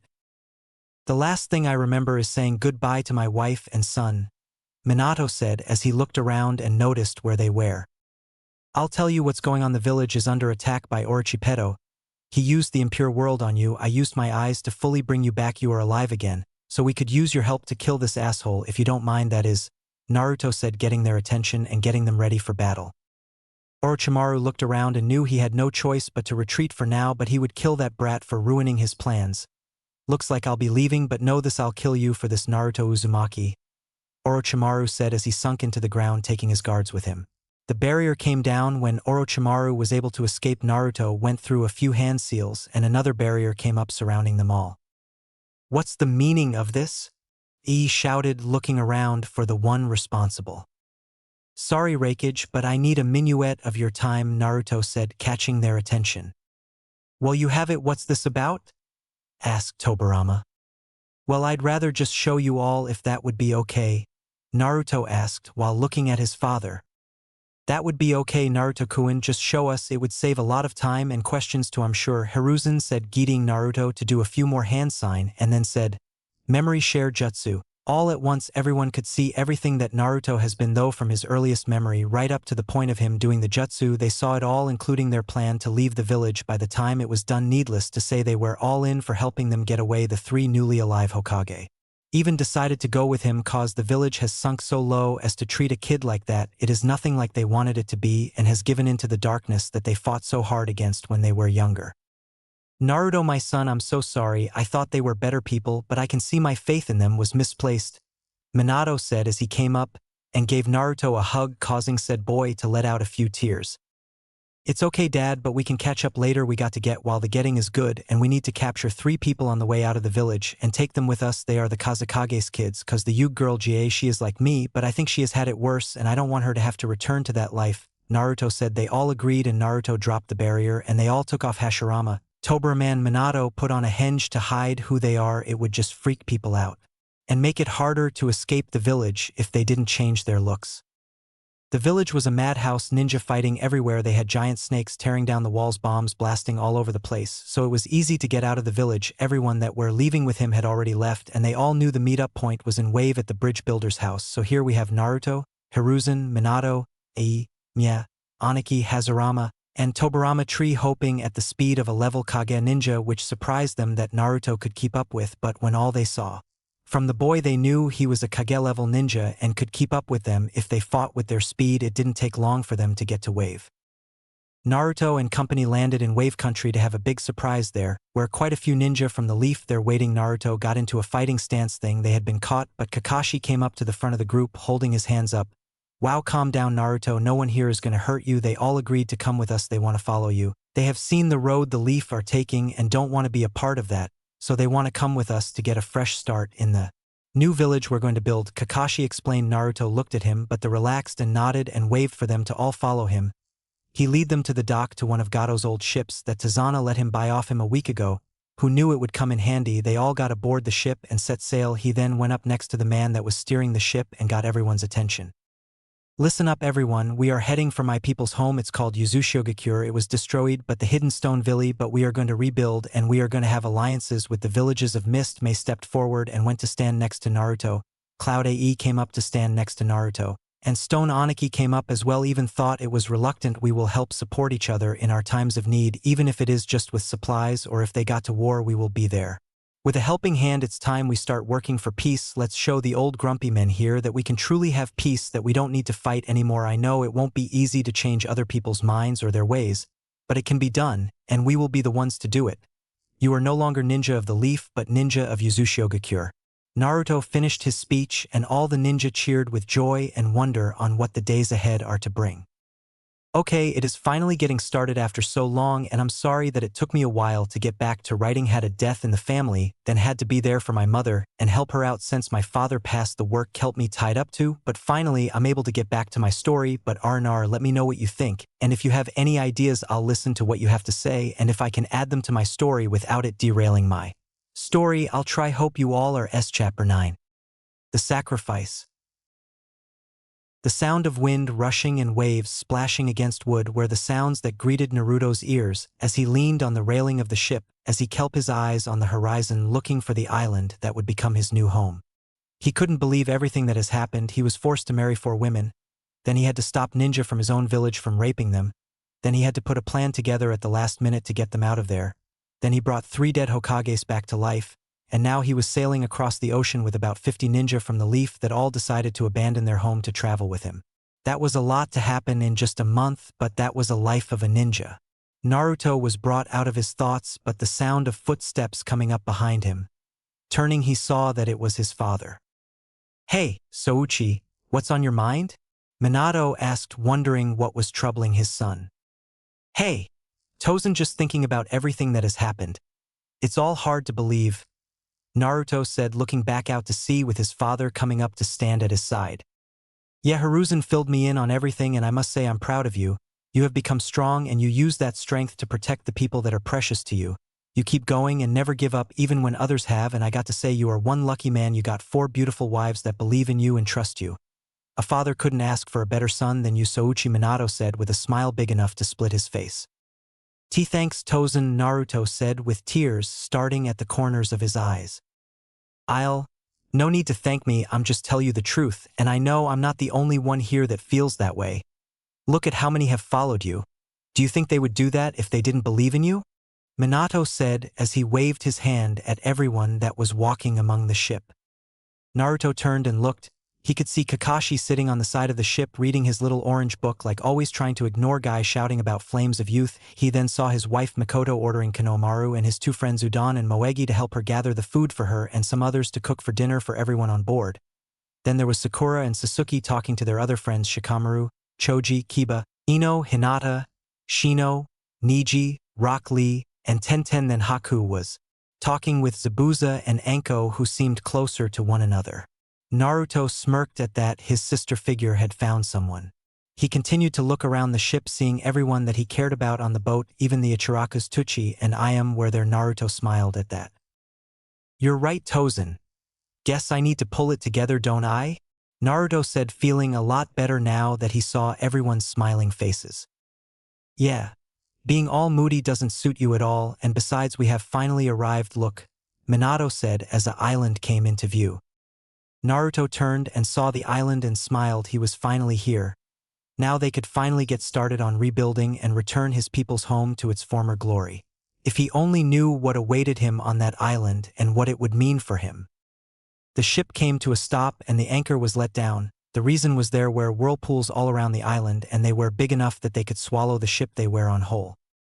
"How in the hell are we going to get past those?" Naruto asked, wonder how they were supposed to reach the island with those huge whirlpools in the way. "That is simple, Naruto-kun, you are a Uzumaki, so all you have to do is drop some blood in the water and do these hand signs and we will be allowed passage through them," Hiruzen said as he showed Naruto the hand signs. With a nod, he jumped down to the water and walked up to the whirlpools, but not close enough to be sucked in, and bite his thumb and made the hand signs: monkey, boar, rabbit, snake, ox, boar, rabbit, boar, monkey. "I just threw all that together, don't kill me if it don't make sense. I don't know the hand signs," tongue sticking out, then slammed his hand into the water and yelled, "Release!" The whirlpools slowed down till they disappeared altogether. The ship lifted the anchor and quickly sailed by the whirlpools, and not a moment too soon as they reappeared the moment they got past them. "How did you know that, GG?" Naruto asked, making the old Kage chuckle at the blonde. Well, Naruto-kun, in my younger days I came here with an old friend and I saw him do it, as he told me even if someone else tried it the jutsu would backfire on them cause one must have the Uzumaki blood to do it. Anyone else that tries it, a whirlpool would appear under their feet and suck them into it, dragging them to the ocean floor where they would either drown or be eaten by the sharks that circle the island. Hiruzen explained, making the younger ninja shiver at the thoughts of dying like that. The ship came to the docks of the island. With one look anyone could tell the place had been abandoned for years. The stone docks were cracked and had plant life growing through the cracks, and vines had grew all over the stone slabs. Just from the looks of the dock, they had a lot of work cut out for them to get this place going again, but with a little hard work they would have the place standing again soon, and they could always hire help if they needed it. Holy hell, we are really here, but just from the looks of this place we will have our work cut out for us, Zabuza said, speaking everyone's thoughts. True, but once we're done with the place it will be better than it was before. But first we need to split up. I want everyone to look around the place, and if you find anything bring it to me. Don't try to open anything Uzumaki. Swear no to use blood seals, and if you try to open anything with a blood seal it will activate the traps and kill you and anyone near you, Naruto said, relaying the information given to him from Narumi. He didn't want anyone to get hurt or die. With nods everyone vanished in a swirl of leaves, leaving Naruto there with only the ramen stand owners. Hey old man, could you set up a cooking site here, and I'll leave some clones to set up some tents and build a fire. We can make this SPO our camp till we can get some of the buildings cleaned out for people to stay in, Naruto asked, getting a nod from Tucci. Naruto-kun, please be careful and come back soon. I'll have you a hot bowl of ramen waiting for you, Ayam said, not realizing she had a small blush on her face. Okay, you bet, I can never turn down ramen. How you feeling? Alright Ayam-chan, you face is flushed, Naruto asked while coming to in front of said woman and placing his hand on her forehead to see if she was running a fever, causing her face to redden to new levels. She will be okay. Just caught the love bug. She will be okay in no time. Just get going and be careful, okay? Tucci said with a grin. He wouldn't mind if they did end up together. He knew Naruto was a good kid and that he would love and treat his daughter well, and if he did hurt her he would gut the boy with his wooden ladle. Naruto saw the creepy smile that Tucci was making and let out a shiver and ran off to get away from the older man that had been possessed by the death god. Naruto was jumping through the trees wondering where he should start. As he was looking around he spotted his father about to head into a ruined building and jumped down, getting the older man's attention. Hey Tusan, so what is this place? Naruto said once he got up beside his father. Oh, hey Souchi, well this building was the Uzukage Tower. I figured that if there were anything left behind it would be in here, Minato said as he and Naruto entered the front doors. Upon entering the beg, and to look around, in the center of the room was a desk that was made in a circular shape with a little swinging door that you could use to get behind the desk. There were papers all over the desk and floor. Bang, the desk were a set of stairs that lead to the upper floor's pictures hung on the wall of men with a light blue hat on that had the kanji for Uzukage under their pictures were their names, and the last one caught Naruto's eyes as he made his way over to it. The man had white hair and a long beard. He had purple eyes, the same eyes as his mother in the picture that Jiraiya had given him. His looked at the name. His name was Genryusai Uzumaki. Naruto reached up and slid his hand over the picture to clean it. He jerked his hand away when he got a cut on his palm from the broken glass. He looked down and saw his blood had gotten on the picture. He went to whip it off, but the picture started to glow. He jumped back quickly. Naruto, what's going on? Minato yelled, covering his eyes from the bright light. The light finally went away. Then there was the sound of stone grinding against stone. Then the wall popped out, revealing a hidden door. Naruto and Minato looked at one another before they decided to check it out. Naruto and Minato pulled the door open and looked inside to see steps leading down into the darkness on the wall, where torches they each grabbed one from either wall, and with a quick small fire jutsu from Minato they were on their way down with Minato in the lead. Wonder what's down there, Tusan? Naruto asked. I don't know, but it had to be important for them to have a hidden door to hide it. Minato thought out loud, wondering what was so important that they would need a hidden passage to hide it. The two blondes continued for what seemed like hours, but really was only like 5 minuets. They finally came to the bottom that came out in a huge cave. It was completely empty, but on the ground was a huge seal with a smaller one next to it. They had numbers in the center. The smaller one had a 1 and the bigger one had a 2. They could tell by looking at them that they were extremely complex. They were on a level that neither blonde could even begin to understand. Whoever made them was a true master. Naruto walked up to the smaller one and studied it. Can you make out anything, Souchi? Minato asked as he studied it with his son. Well, I can tell the smaller one is like a recording of some sort just from this matrix here. It's what you would use if you wanted to make a recording of yourself. I know because I've used it myself when I sent the old man a message from my wave mission, Naruto explained. Minato nodded with a smile. Souchi, drop some of your blood on it. Naruto looked at his father but then shrugged and bite his thumb and dropped his blood on the seal. It glowed. Then a man appeared in front of them. Hello Uzumaki child, my name is Genryusai Uzumaki. What you see before you is my last work. It is a seal that when used will create a dome over the entire island, and within the dome time itself with turn back it will bring the village and its people back even if they have died. But be warned to do that you will have to give something in return. With those last words, the man was gone, leaving Naruto and Minato standing there with the eyes wide and chins on the floor. Really, you're going to be that guy and just leave us hanging like that? Naruto asked, looking at where the man had just been standing. Minato meanwhile was thinking a million thoughts a second. With what you would get, you would have to give something with equal power or something stronger. If not, you would have to give your life in order to use it. Naruto, don't use that seal till I get back. I'm gonna go and get the others. They will want to see this themselves, Minato said as he turned, and then with a yellow flash he was gone. Naruto walked to the big seal and was studying it and wondered what he would have to give to get his family back.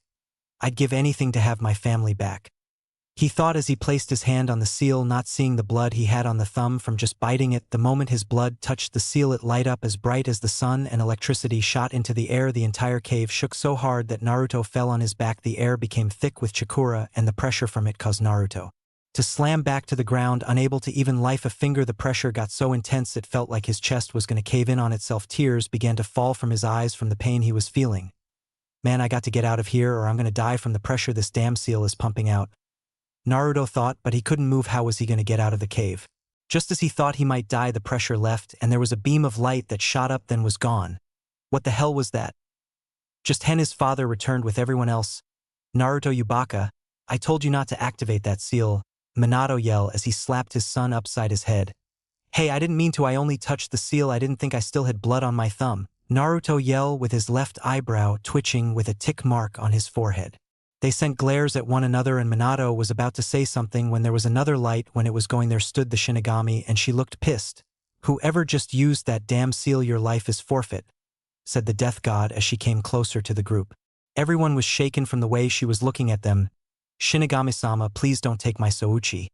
He didn't know what he was doing, Minato yelled with desperation in his voice, but found it hard to breathe as the woman increased her ki to a level that not even the Nine Tails could produce. Who are you to tell me what to do, human?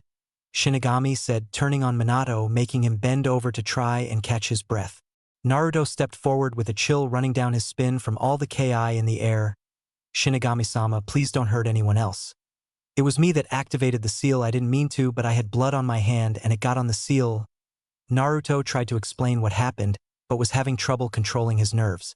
Shinigami turned on the blonde, planning on wiping him off the face of the planet, but then stopped when she saw who it was. All her anger died in an instant. Naruto looked at the death god in front of him, wondering what she was going to do. The Shinigami looked at Naruto. So this is the boy that my sisters and I will end up marrying. How interesting. I think I'll see what kind of man he is. You human are the one responsible for this mess? The death god asked. Yes. It was me. I'm the one you want, so please I ask that you not hurt anyone else, Naruto said, willing to accept the punishment for his actions, whether they were intentional or not. The Shinigami looked into the boy's eyes and could see he was telling the truth and wouldn't fight any punishment she decided to give him.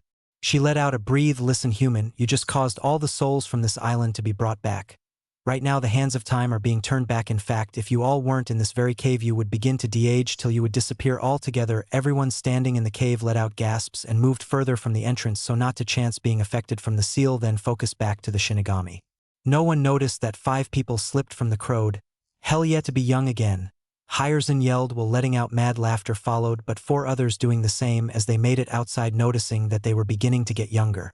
Tusne dropped her genjutsu and looked at her hand and saw that she had de-aged to her mid-20s. She looked at Jiraiya and saw that the same had happened to him. They turned and saw Mikoto running back inside looking like she was around 16 again. Tsunade and Jiraiya decided to go back in before they de-aged any further. Upon entering, they had went back to their early 20s. They looked outside and saw their sensei and Inoki looking like they were in their 30s. They stayed out a few more minutes before coming back in at the ages of 25. Back in the cave, the Shinigami was continuing her conversation with Naruto and group. Now that the time is turning back, all the souls are returning and is causing imbalance, and if something isn't put in their place that is equal in power, then the world will collapse in on itself and everything will be destroyed, Shinigami explained, shocking everyone to their core. Then what do you need to set the balance back in order? Naruto asked, hoping beyond anything to fix his mistake. Well, there is only one thing that I can take that will reset the balance, but in order to do that you will have to give up a part of yourself and some of your power. Are you willing to do that? The Shinigami asked, seeing the boy tense up. What will I have to give up? Because if it's Narumi, then you can forget that. I won't damn her because of my mistake. You can just take me if that's what you need to fix this, Naruto said with a fire burning in his eyes. He would do anything to protect the people he loves. Oh, Naruto, I love you too, Narumi said with his mind making a smile come to his face even under the circumstances. Relax, Naruto, I'm not going to take her from you. But you will have to give up your Rinnegan, though it's the only thing that is equal in power, nothing else will work. Knowing that, are you willing to give up your eyes? Shinigami asked, waiting to see what his answer would be, and she didn't have to wait long. Yeah. Take them, I don't need these eyes, I was fine before I had them, I'll be fine now, Naruto said, stepping forward looking at the death god. Now that he took time to see her, he couldn't help but blush. She was so beautiful. She had long black hair that came down to her waist, creamy white skin, a curvy body with perky C-cup breasts following on down. He could see she had wide hips and a firm bubble butt. Like what you see, Naruto-kun, Shinigami said with a flirtatious voice as she came forward and ran her finger along Naruto's cheek, following his jawline till her finger came to a stop under his chin. Naruto blushed at her actions. Shinigami-sama, what are you doing? Naruto managed to get out, making the death god giggle. I'll let you in on something, Naruto-kun, you are to be my sisters and my husband one day. But there's no time for us to speak about this now, so this might sting a bit, Shinigami said as she placed her hand on his head. By the way, my true name is Akino. The now named Akino said as a bright light flashed and Naruto felt like his eyes were having a torch pushed into them. He let out a silent scream as he gaped his eyes and went down to one knee. Naruto-kun, came the voices of Sakura, Sasuke, Haku, and Mikoto. They all came running up to him to see him breathing hard right before he passed out. Don't worry, he will be fine with some rest. When he awakens, tell him that my sisters and I will be back to see him when we think he is ready. Till then, work hard and get stronger. That goes for the rest of you as well, Akino said, then vanished. Everyone was looking at where the death god was standing, then looked at Naruto wondering if he would be okay. Just then they could hear someone coming down the stairs. They were wondering who it could be. Just then a man with white hair and long beard came into the room. I see that someone has had to put my seal to use. Please, if you would all come with me, Genryusai Uzumaki said. Everyone just looked on in shock. He was supposed to be dead. Chapter 10. Back to basics. In a larger building on an island surrounded by whirlpools, we find the third Hokage, the fourth Raikage, the second Tsuchikage, and the fifth Mizukage sitting in the office of the recently resurrected Uzukage. Alright, who wants to explain what's going on? Last thing I can recall is having a blade pierce my back. Then nothing, till I came to here in my office, Genryusai said as he leaned back in his chair eyeing the other Kage. Well, to tell you that I'll have to explain what has happened to lead us here, Hiruzen said, while pulling out his pipe and loading it with his tobacco. Very well, please explain, Genryusai said while watching him use a small fire jutsu to light his pipe. Well, it all started the night of October 10th. Hiruzen began to explain. Leaf Village Council Chambers. In the small dark room sat 3 elders and then the civilian council. This is the first meeting since the attack on the village with no Hokage and all the clan heads gone. They had trouble getting everything in order. I call this meeting to order. I vote that I become the 5th Hokage as I am the most experienced, said one Danzo Shimura while he ran his one eye over all that remains of the council. But of course, Lord Danzo, we see no problem with you being the Hokage, said one fat, sweaty civilian man, getting nods from everyone else. Good, that's out of the way. Now on to other business. The reports that we received after the attack are as follows. There is over 200 Chunin dead, 150 Jounin, 12 Umbu, and around 100 civilians. Along with that, there were several businesses burnt, blew up or blasted with jutsu, along with family homes and lands completely ruined, reported Danzo, passing around the reports to show all the damage done during the attack. As everyone reviewed the reports, Hamura Mitokado spoke up. These reports are indeed bad, but I'm afraid that it is much worse than this. I'm guessing everyone has noticed that there are no clan heads present in this meeting. Well, that's because they have taken their clans and left the village along with other Jounin such as Kakashi Hatake and Asuma Sarutobi, causing the civilians to gasp with disbelief. What are we going to do? They were a big part of our military power. If they're gone, then that would make us very weak. And if the other villages catch on to this, they might attack, came the loud voice of one of the civilian members. Silence. Now there is no need to panic. I have already came up with a plan to strengthen the village as well as make stronger ninja, and to start this off I will be changing the academy classes to what will be needed in the field and taking out the useless classes such as history. Danzo said with the thoughts of bringing his root program to the academy to make the perfect army to start taking over the other villages and bring the leaf to the top where it should have already been, and once he does that, then he would kill those traitors for leaving their village as they have done. Well, should we add the ones that abandoned the village to the bingo book? Asked a civilian. I'm not naming them because they don't really matter to the story, and also to set and come up with 13 or so names is just too troublesome. B. No, if we do that, then the rest of the elemental nations will know that we are weak, Koharu Yutane said, looking at the fat man like he was a moron. The changes I will be making will start next week. Until then, meeting adjourned, Danzo said as they left him, heading to the Hokage Tower to get started on all the changes he would make and making plans on how to kill all those who left the village so weak. Back in Yuzuki's office. I see, so my grandson really did use that seal. To be honest, I didn't think it would work, but it seems that it costed him a high price for using it, and I'm guessing that if he hadn't activated his bloodline, then that seal would have probably taken his life, Genryusai said with a deep frown on his aged face. Indeed, that would have been too big of a price for young Naruto to pay, but he is the type that would gladly give his life for his precious people, and your clan being his family makes you all in that group of people to him, Hiruzen said, making the Yuzuki smile. Well, with that said, I'm happy to have my grandson here. My only question is, where is my daughter Kushina at? Genryusai asked while looking out the window of the Yuzuki office at the group of Leaf Ninja looking for his daughter. Well, the night Naruto was born, the fox was ripped from her and sealed into Naruto, and she just disappeared. We couldn't find her body or any sign of her. We looked for up to 3 weeks and found nothing, Hiruzen informed the Yuzuki, making him frown and look down in deep thought. The fox been ripped out of her wouldn't kill her. She is a Uzumaki, and we have a life force as strong and steel, so the big question is, where is she? I know my daughter better than anyone, and I know she wouldn't leave Naruto-kun for anything, Genryusai thought to himself. Standing and walking over to a picture of a man in the Yuzuki robes. This is the first Yuzuki Ashura Uzumaki. He was the founder of the clan and this village, and he was rumored to also have been related to the Sage of Six Paths, Genryusai explained to Hiruzen, then took the painting off the wall and set it to the side. Is it true? Was he related to the sage? Hiruzen questioned. You could say that because he was the sage's son. His true name is Ashura Otsutsuki, the son of Hagoromo Otsutsuki, the sage himself, Genryusai explained to Hiruzen.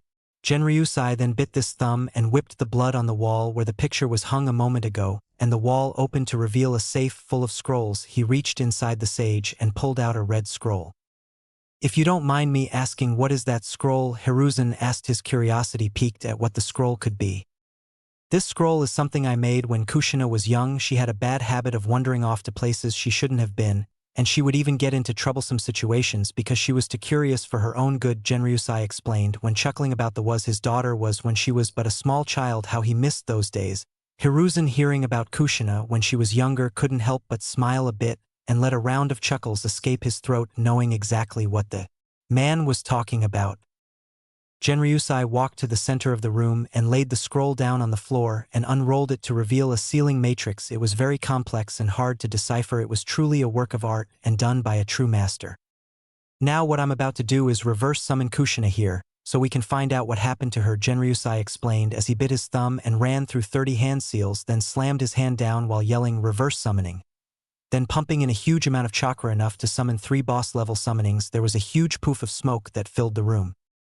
When the smoke cleared, laying on the floor was a red-haired woman who was extremely dirty. She was covered in layers of dirty. Her hair was more brown than red, and was matted together. She was also extremely thin, looking like she hadn't ate anything in months. She wore a hospital gown that was more rags than actually clothing. The gown was also filthy and ripped. She also had marks around her wrists and ankles where you could tell she had been in chains at some point and had fought against them to try and escape. All in all, both men could tell she had been held prisoner somewhere. Genryusai took one look at his daughter and his body was flooded with anger. Who done this to his daughter? His angel. Whoever done this to her would die 1,000 deaths. Who knows where I got that saying? Laughing face. Hiruzen was the first to react, and making a hand motion, 2 Umbu dropped into the office. Lord Hokage? One of the Umbu asked while on one knee and head bowed. Bird, Cat, take Kushina to the hospital and stay with her till either I or Genryusai tell you otherwise, and no one is to enter her room. Hiruzen commanded his umbu. Hi Hokage-sama. The umbu said, then picked up Kushina. Kushina-ne, what happened to you? The cat umbu thought as they shunshined from the office, leaving two saddened Kage. The hospital. While everything was going on, we find our hero laying in a darkened hospital room with a steady beep every few minutes. He looked at peace, but suddenly the heart rate monitor began to quicken. The beeps caused nurses and doctors to came running into his room trying to figure out what was going on. The doctor scanned Naruto's body while a nurse was checking the machines. His heart rate is up along with his blood pressure, said the nurse. The doctor nodded as he kept checking over Naruto, scanning his chest and moving to his head to check over his mind, making sure there was no damage that they had looked over before. After the checkup, he deactivated his jutsu. It seems that Naruto is either in a lot of pain or having a nightmare that's causing his heart rate to go out of control. We will have to watch him, and if his heart rate don't go down, we will have to find a way to get it down or he will have a heart attack. The doctor informed the hospital staff, making a couple nurses gasp. I'll inform his wives about what's going on. They should still be in the cafeteria, said one nurse as she walked out of the room to go inform said people. Okay, I want you to check on him every 15 minutes, and if his heart rate isn't down within 2 hours, inform me, and if it does start to go down, inform me immediately, the doctor said, and left the room, leaving 5 nurses in the room alone with the blonde. The nurses lower their heads and let out a breathe and then leave the room to go back to their jobs and to make a note to check on the patient every 15 minutes. Meanwhile, in Naruto's mind, we find the blonde laying on a grassy field with his head in Narumi's lap. Sweat was running down his body. She had a look of pure worry on her face since those goddess took his bloodline. His body has been on fire and pain racking his body. He has just now quit screaming. I've started healing him in overdrive. If I hadn't, he would have died. At the rate I'm healing him, he should be healed in a week, Narumi thought. At any rate, I don't think the goddess done this to Naruto.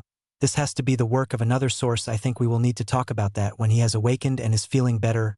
Narumi finished her thoughts before closing her eyes and focusing on healing Naruto. A week and a half time skip. In the past week and a half, Narumi has spent the time running her chakra throughout Naruto's body to heal him. Whatever was done to Naruto had almost killed him, but now he was all healed, and now she was just waiting for him to wake up. Naruto suddenly let out a long yawn as he sat up and rubbed his eyes, not having any idea what was about to happen. As Naruto sat up, he was knocked back onto the ground from a body slamming into him. Naruto, you're finally awake. I thought you was never going to wake up. I put everything into healing you, but you still wasn't waking up, Narumi yelled with tears pooling at the corner of her eyes. Naruto, seeing this and not wanting her to cry, quickly sat up and hugged her small frame against his own, while whispering sweet words into her ear to reassure her that he was all right. Narumi-chan, I'm okay now thanks to you. Please don't cry, you're much more beautiful when you're smiling, Naruto said, causing said woman to blush a bright red that would put a certain Hyuga to shame. WWH, what or why you even saying baka? Narumi stuttered out while pushing her face further into Naruto's chest to hide her face from Naruto. I'm only telling the truth, Narumi, and can you tell me what happened? The last thing I remember was accepting the goddess's agreement, then my body been racked with pain like I've never felt before. Then nothing, Naruto asked as he rubbed Narumi's back to help her feel better. We can talk about that later. First I need rest and you need to wake up. There are 4 women that are extremely worried about you, and I'll let you know now where you lost your bloodline. It has basically rest your body. You're going to have to train to get your strength back, and you will only have 1 maybe 2 elemental affinities. Where you lost your bloodline, it has taken your ability to use all 5 chakra natures, so you're going to be like everyone else now, Narumi explained as she let out a yawn, feeling extremely tired. Then again, she has been up for over a week and a half pumping out chakra to save Naruto's life, so anyone would be tired after that. Thank you, Narumi, for letting me know, and for everything you have done for me. So get you some rest, you more than deserve it, Naruto said as he picked Narumi up in a princess carry and walked her towards the cabin. Then inside to her bedroom, he laid her on the bed and covered her up, then took one last look at her peaceful sleeping face, kissed her on her forehead, then faded from his mind. If he had waited a couple more seconds, he would have seen a smile spread across her face. Outside in the real world, Naruto let out a groan as he opened his eyes, but then shut them quickly as the light hit his eyes. Opening his eyes slowly this time, he looked around the room. He saw to his right was the machines that were monitoring his heart rate, blood pressure, and oxygen among other things, as well as having a 4 for dehydration. Looking to his left, he could see a door that leads to a bathroom. At the foot of the bed was a window that you could look out of and see houses and shops as well as people going about their days. Next to the window was another door that Naruto noticed that the handle was turning as a click was heard and a nurse came into the room. As the nurse came into the room, she noticed that Naruto was setting up in bed and turned and left the room quickly. Not 3 minutes later, 6 people came into the room. One was a man Naruto knew, but for some strange reason he looked much younger than he remembered. This man was the Professor Hiruzen Sarutobi. Standing next to him was an older man that Naruto didn't recognize. I've already described his looks. Next to him was Naruto's 4 wives. Naruto, it's good to see you're finally up. You have been out for about 2 weeks now. You have everyone quit the scare. Genryusai spoke first, stepping up to the foot of the bed, giving Naruto a grandfatherly smile, causing Naruto to raise an eyebrow, wondering who this old man was. WWH, Naruto tried to say before coughing due to his throat being completely dry, causing Haku to run over to him to bring him some water that he quickly drank, causing her to get him some more, while Mikoto, Sakura, and Sasuke sat around him on either side of the bed. They had been worried about him these past 2 weeks. "Who are you, old man?" Naruto asked as he took the glass from Haku again, pulling her to sit next to him, causing a small pink tint to appear on her cheeks. Genryusai chuckled at his grandson's lack of manners. He was Kushina's son, all right. "Well, young one, my name is Genryusai Uzumaki, and I am your grandfather, but we can talk about that later. Right now we are here to see how you're feeling, and to find out the extent of your injuries from losing your bloodline," Genryusai explained to the boy. "Well, to losing my eyes, I've lost the ability to wield all 5 chakra natures, and I've went back to only having my wind and water natures. To be honest, it put my strength back to what I had before the wave mission. So when I get out of here, I'll be going back to the basics and work my way back up again," Naruto explained to everyone, dropping his head down when he thought about the amount of training he was going to have to do to get his strength back. "Well, you just rest for now, and when you get out of the hospital we have a lot to talk about. A lot's changed since you were out, and we will have to bring you back up to speed with everything," Hiruzen said with a smile, causing Genryusai to nod his head, agreeing. "Okay, so how much longer am I going to have to stay here? I'm feeling better now," Naruto said, but suddenly froze when he felt the temperature drop in the room to where he could see his own breathe in the air. Looking around, he saw his wives with their heads down, where their hair shadowed their eyes. "Naruto, you will stay here till you are completely healed, and you will do it with a smile on your face. Do you understand me?" Mikoto said, looking up, causing all men in the room to sweat, while Naruto saw a Oni mask behind all his wives. "Hi, anything you say, dears," Naruto replied as he laid back down in the bed, while covering his head with the blankets with twin rivers coming from his eyes. "Damn, they're scary. Remind me to never make them angry again," Naruto thought while shivering. "Good. Now one of us will be with you at all times to take care of you like a good wife should," Sakura said with a smile on her face. "Yeah, right, you all just know that Naruto will try and sneak out, so you are going to be here to make sure he doesn't," were the thoughts of both Hiruzen and Genryusai while they both had sweat drops. "Did you say something?" Mikoto asked the 2 older men, causing them to sweat. "No, got to go back to the office," Genryusai said as he jumped out the window. "Not at all, but I'm afraid I must go check on the construction of the houses for all the people that came with us," Hiruzen said as he shoe-shined from the room. As both men left the room, Naruto and his wives laughed. He was happy to be awake again, and he was ready to get back to work to get his strength back up, so he could protect his precious people, and now he had even more people to add to that list and a new village to protect also. But Naruto Uzumaki never backs down or gives up, cause that's his ninja way, Databeo.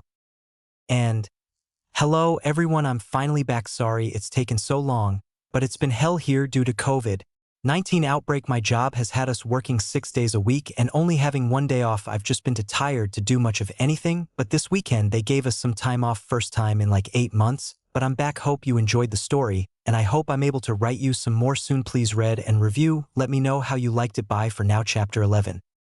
Naruto was walking through the streets of Yuzushigakure on his way to the Yuzukage Tower to have a talk with his grandfather Genryusai and the 3rd Hokage Hiruzen Jiji. Looking around, he saw people going about their day, going shopping for food and clothing, or just walking around with friends and family. He could even see some of the Leaf Ninja that came with him walking and conversing with the people from Yuzu like they have known each other all their lives. One thing he could honestly say he loved about this place, there were no one glaring at him. Everywhere he looked, people only smiled and waved at him. Reaching the Yuzukage Tower, he entered and gave his name to the young secretary at the front desk. She wrote his name down and gave him a smile and a wink before sending him on his way to the Kage office, which caused Naruto to become confused, wondering why she would wink at him like that. Shaking his head clear of those thoughts, he came to the door to the Kage office. He knocked and heard enter. From the other side of the office, walking in, he saw his grandfather Genryusai behind his desk with Hiruzen sitting on the couch to the right of the room, both men reading a small orange book, causing Naruto to sweat drop. and wonder why he was always surrounded by perverts coughing to get both men's attention. "Welcome, Naruto, my boy," Hiruzen said with a smile as he put his book away along with Genryusai. "Okay, I'm here, but I got to ask, why did you want me to come by here so early today?" Naruto asked as he let out a small yawn. "Well, Naruto, we got you to come here early because we have a lot to talk about," Hiruzen said as he motioned for Naruto to sit down. "Yes, after all, you and your group have been here for a month now, and you have spent over half of that time in the hospital," Genryusai said, and leaned back into his chair getting prepared for the conversation that was to come. "Okay, so what is it that we need to talk about?" Naruto asked, setting down to get the conversation started. After all, he had some training to get to. "Well, first things first. That seal that you activated in the bottom of that cave was one that me and Ever Seal Master worked on since the foundation of this village, and I'm glad it worked," Genryusai informed Naruto. "Wow, so you're telling me that the seal has been around since this village was created, and you didn't even know if it would work?" Naruto said, amazed that the seal was that old and still worked. "Yes, every Uzukage would study it and work on it a little at a time, as well as leave notes for the next Uzukage. The purpose of that seal is to rewind time in a fixed space. The seal can only be used once, and after that it burns itself away," Genryusai explained the seal to Naruto as well as showed him the journal that the notes were in. "Okay, so the seal I used is gone now?" Naruto asked his grandfather. "Yes, also the price of the seal would normally cost the user their life since you are messing with the flow of time. But it seems that the Rinnegan was a greater payment than you giving your life," Genryusai explained more on the seal. "On other topics, everyone that came with us from the Leaf have gotten started building their compounds, and everyone is staying at the hotels till their homes are fixed up. So far the Inazuka, Nara, Yamanaka, Akimichi, Aburame, Hyuga, and Sarutobi clans have come with us, as well as Kakashi Hitaki, Yugao Yuzuki, Anko Mitarashi, Tenzo, as well as all the sensei for the rookie team 7, 8, 9, and 10-inch, Hiruzen explained as he then picked up a glass from the coffee table and took a drink of tea to soothe his throat from all the talking. "Wow, that's a lot to take in. So how is this gonna work? Are we gonna have to take a test to be ninja here? Or are we just gonna have to sign paperwork to become ninja here?" Naruto asked to find out what was gonna happen.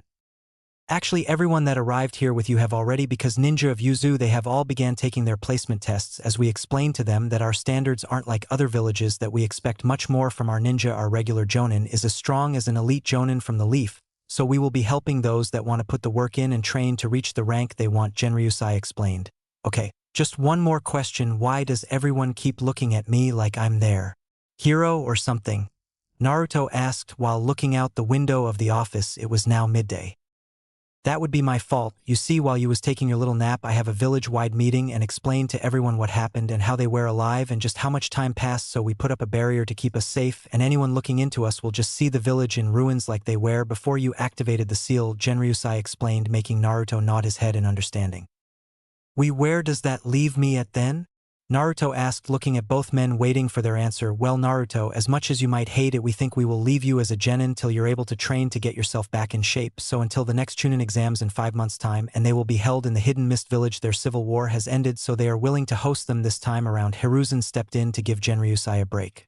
Naruto nodded his head and looked out at the village. "I can't believe I'm finally out of that hell hole. It almost seems like a dream," Naruto thought to himself, not noticing the tears streaking down his face. He was brought out of his thoughts when he felt a hand placed on his shoulder. Looking up, he came eye to eye with Genryusai and Hiruzen both. "We also got something else to tell you, and we don't know how you're going to feel about it, but we'll just tell you. Naruto, your mother is in the hospital after your grandfather used a scroll to reverse summon her here," Hiruzen said, shocking Naruto to his core. "What am my mother is alive? Where has she been?" Were the thoughts going through Naruto's mind. "When I summoned her here, she was very malnourished, like she hadn't ate in days. She had real bad scabs and sores on her wrists and ankles. She was wearing a dirty and ripped hospital gown, so it was clear to us that someone had her held against her will. But we were able to get her to the hospital. She hasn't woken up yet.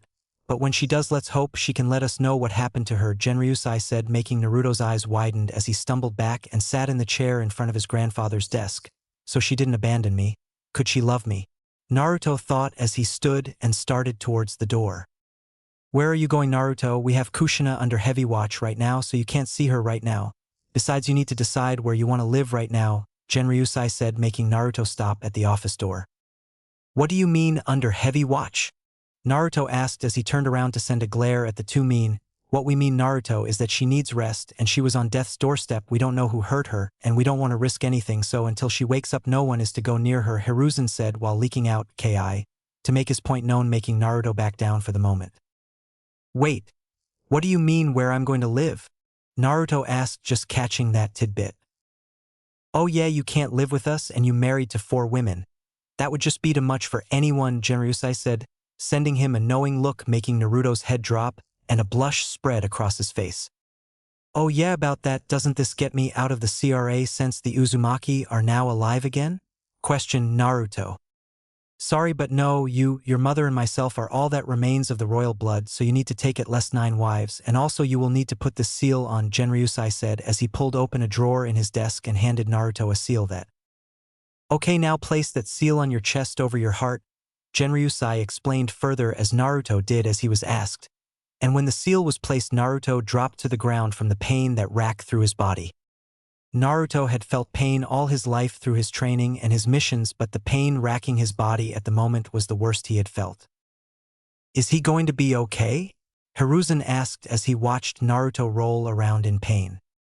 Yes, he will be fine, that seal just making his Uzumaki blood come forward and be the dominant gene, Genryusai explained, and Naruto quit screaming and he passed out. Okay.